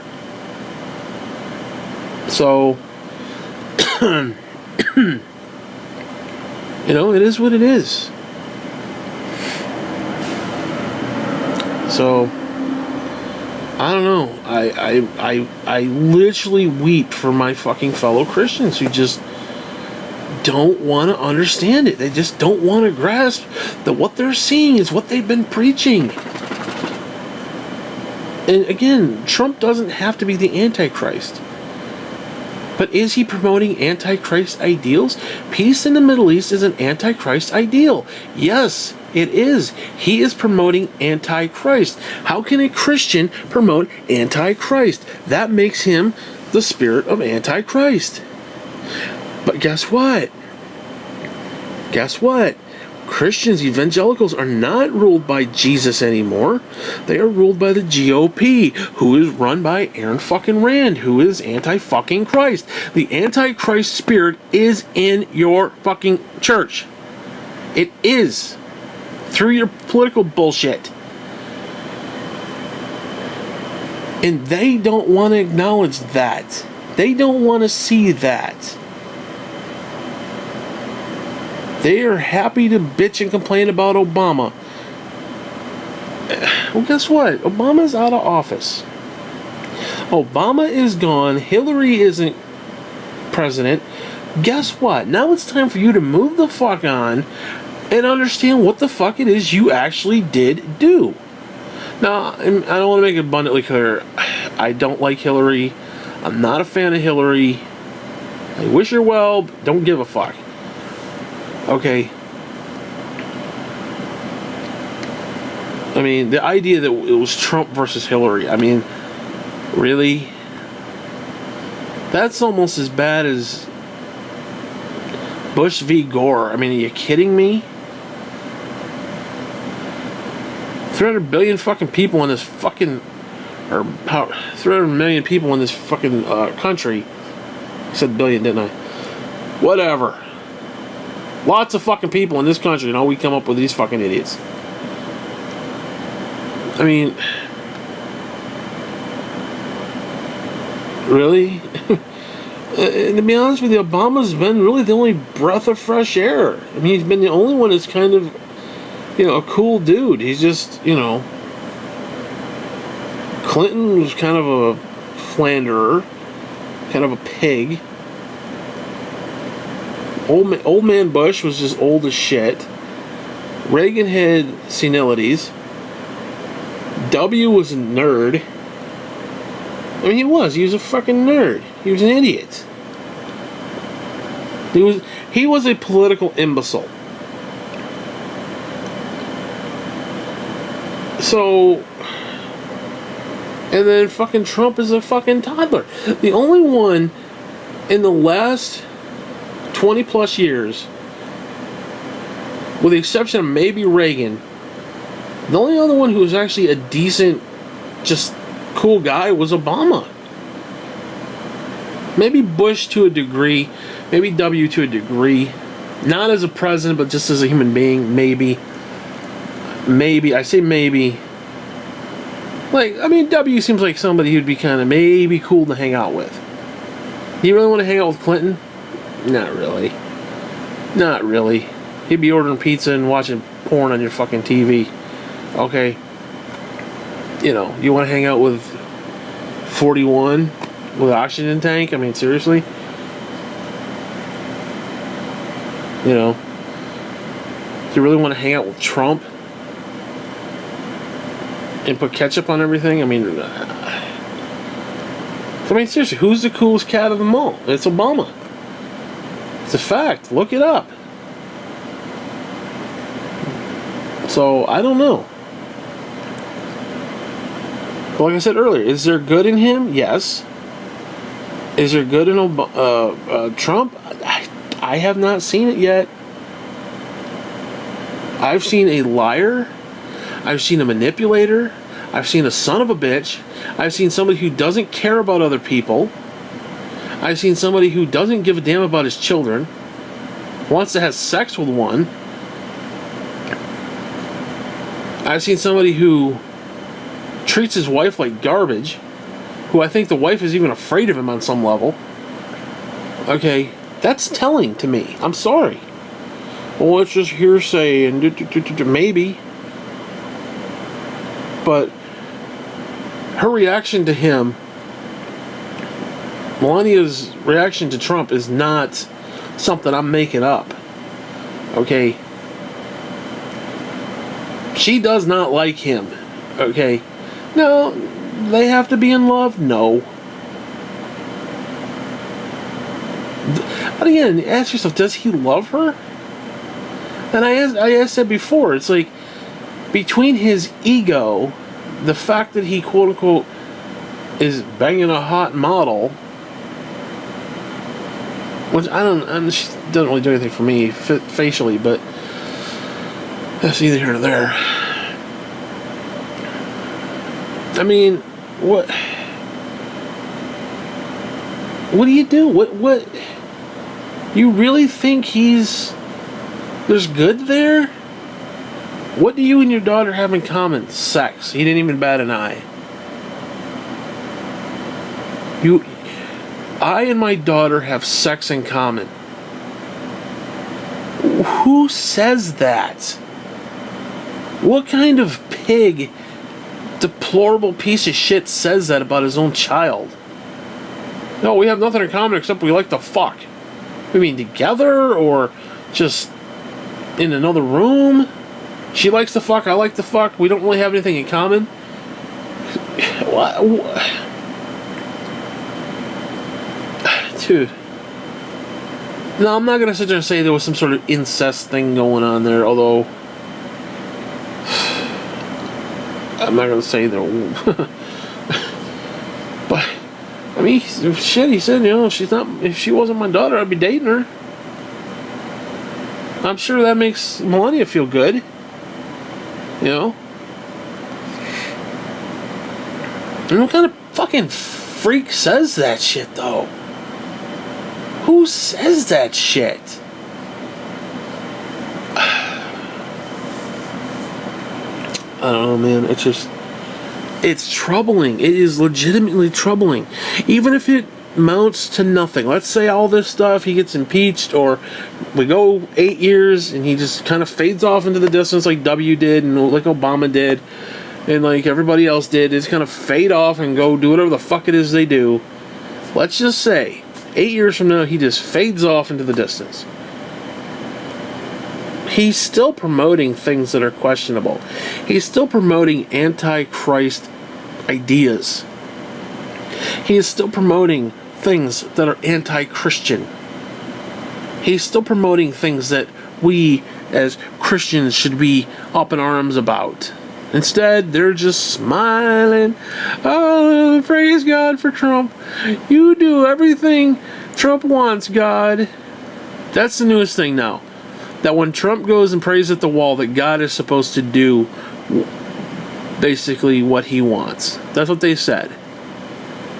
They're telling God that whatever Trump prayed, you do it. I don't know. I don't pray as much as I should. I don't read my Bible as much as I should. But I do know damn well one thing. I'm not going to tell God what to do. I mean, I may say, guess what? I'd like to see this happen. Okay. I'd like to be a millionaire. Okay. But I'm not sitting there saying... I mean, the fucking gall. The absolute disgusting gall that these people have. Telling God, you have to do what Donald Trump says. What kind of fucking stupid shit is that? What kind of disgusting, despicable shit is that?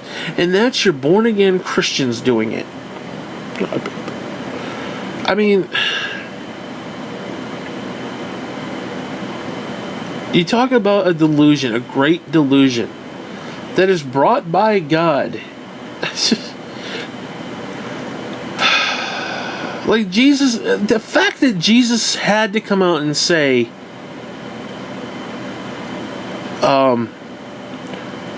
if somebody says, "Oh, I am in the desert," don't believe him, or "I am over here in the mountains," don't believe him.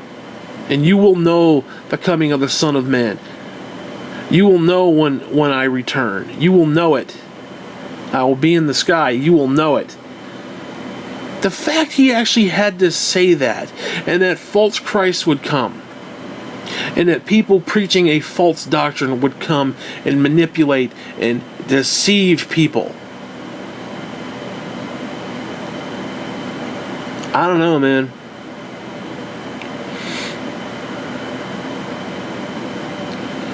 I don't know. It's kind of fucked up. It's really kind of fucked up. Because Christ was essentially talking to, I believe, believers at that moment. Saying, when they say he is there, don't believe him, you will know when I come. Was he talking to the Gentiles? Was he talking to the unsaved? To the people who didn't acknowledge him? Was he talking to them? Just a blanket statement? Or was he talking to people who were actually seeking out to find Christ? Because somebody says, "Oh, Christ is in the mountain. He's over there on the mountaintop. Oh, let's go over there and check him out." That means people were actually seeking him and apparently finding him, or finding something that was claiming to be him. Now, whether that's a legitimate thing, like, okay, there's going to be like a false person who's claiming to be Christ, or it's a collective understanding of, I mean, for example, the Pope is a false Christ. He is. Somebody says, "Oh, the Pope is coming to town today. Go see Jesus. Go see God." So, I mean, I guess it could work either way. I think it's going to be actual people who are claiming to be Christ. Maybe even at the same time, even. Or something is going to happen. And people are going to say, wow, look at the miracles they're doing. Look at all the miracles. And I don't know, man. If Trump achieves peace, that will be perceived as a miracle. Well, guess who's going to get on board with the miracles? It's going to be your Catholic Church. He'll be a fucking saint. He will be raised to that level. Think about that. That would be interesting when you take into consideration that the Antichrist will, make war with the saints. If he himself was a saint, or at least Catholic Church saint. Now, the saint here is in the Bible is talking about believers in general, not just deemed by the Catholic Church, which is just bullshit. Don't even get me started. Let me think about that. If he achieves a miracle in the Middle East, they will make him... They'll basically deify him. They would. They would absolutely deify him. Fucking false prophet. Exactly what that shit is.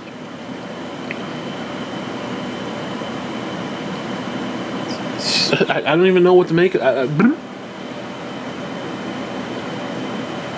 So, I mean, this motherfucker's going to be... I mean, he's going to be getting accolades. I'm not saying Trump, but I mean Antichrist in general. He's going to be getting, accolades, and people are going to be loving him. Now, how does that play out for people who don't like Trump? Now, you got a bunch of liberals who don't like Trump because they just don't like Trump. And they nitpick everything he does. Now, okay, does Trump get fairly criticized, or does he get treated unfairly? Like this whole thing with him, he curtsied. I'm not going to give him shit for that, because the guy who was putting the necklace or the thing around his neck was 3 feet tall, like Yoda, and he was hunched over, so yeah, he's going to kind of bow down to get to his level so he can put the thing around, okay? I'm not going to give him shit for that. I am not going to give him shit for that.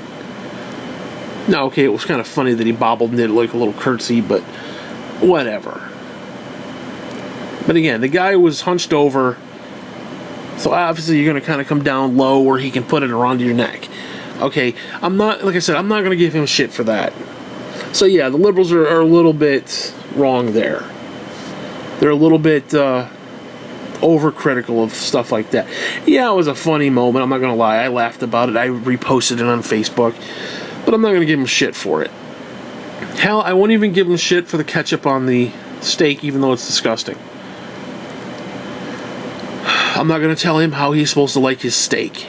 Although I'm trying to think of like an overpriced Trump steak with ketchup on it. Just, ugh. That's just, it's like dog food and dry heave. I mean, seriously, to me that's a waste of steak, though.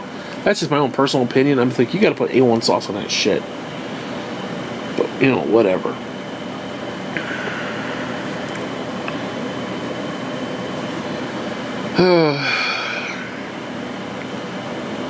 So yeah, I mean, the liberals definitely come at him from a wrong point of view. They do. Now, is he deserving of some of that? Absolutely. Like, he goes on Twitter and says stupid shit. Yeah, he deserves to get ridiculed. He deserves to get his ass handed to him. He says something stupid or he does something stupid. It's like anything else. You put yourself in the public eye like that, you deserve to get ridiculed when you do stupid shit. Same thing with Bush, same thing with Obama, and so on and so forth. But at the end of the day, is he a good guy? I don't think he is. I'm sorry, I don't feel that he's a good guy. I should know it. We all should know it. We should see it. Even if it's just a hint of the fruit, a little bud on the tree, you still know it's good. I don't see it. Now, okay, if he had come out and said, you know what, Paul Ryan, you suck dick, go fuck yourself, this bill sucks, let's get a decent bill, a decent healthcare bill, okay, maybe I would rethink disliking him. Because he can be an asshole politically and still do good stuff. Like he could be Republican in name and they kind of do a few liberal things, like healthcare. Okay, I could deal with that. That's not what he's doing. He is going all out, ass deep, Republican. Now, maybe there's method to the madness. Maybe he's purposely trying to make Paul Ryan a piece of shit, drain the swamp. Maybe he is. Maybe he's trying to drain the swamp by making Paul Ryan look like a fucking asshole, by coming up with this Ayn Rand bullshit, and he's just doing it to say, now keep in mind, I'm basically saying that he's a 5-year-old who has an intricate plan for weeding out Paul Ryan. But hey, you know what? He's weeded out Reince Priebus. He wasn't going anywhere. Now he's kind of left what he was doing, took a job in the administration, and is being said for possible being fired. So maybe he's kind of weaseling him out. I don't know. I'm trying to find the silver lining here. Maybe he's got this strategy going on that nobody can see, and we all kind of focus on the right hand and we don't see what the left is doing. Or actually it'd be the other way around, but whatever. Well, no, actually we focus on the left and we don't see what the right is doing. That's actually a better metaphor. But think about it. Think about that. What if he is calculated? What if he is a big businessman, calculated? What if it's all a fucking lie? What if it's all a joke? What if it's literally a troll? Now, whether it's from him or the shadow government, Illuminati, whoever, what if it's all a big troll? You put a fucking imbecile in there as president while all the behind-the-scenes stuff takes place. Now, think about that. That's not far-fetched. And that's some scary fucking shit at the end of the day. And there's your Christians just, here you go, cha-ching, cha-ching. I mean, when your Christians are complacent and compliant with the very evil that they've been propagating and saying is coming, and then they turn around and actually just say, hey, you know what? We're on board. That's scary shit, dude. That is some legitimately scary shit. Anyways, you know what? Fuck it. I'm done. I am done. I think I'm done. Dude, this is 2.5 fucking hours. Wow. I'm hungry. I gotta get something to eat. Then I gotta pee. And I think the dog's gotta go out. You gotta go out, little man? He's cocking his head. You cocking your head? You looking at me? You gotta go pee-pees? Alright, we gotta go. Daddy's gotta pee. Mr. Boots gotta pee. We gotta get something for lunch. We're gonna have some pizza, I think. You want some pizza, Mr. Boots? Frozen pizza? Mr. Booties. He's a good boy. Anyways, I gotta go. Fuck you.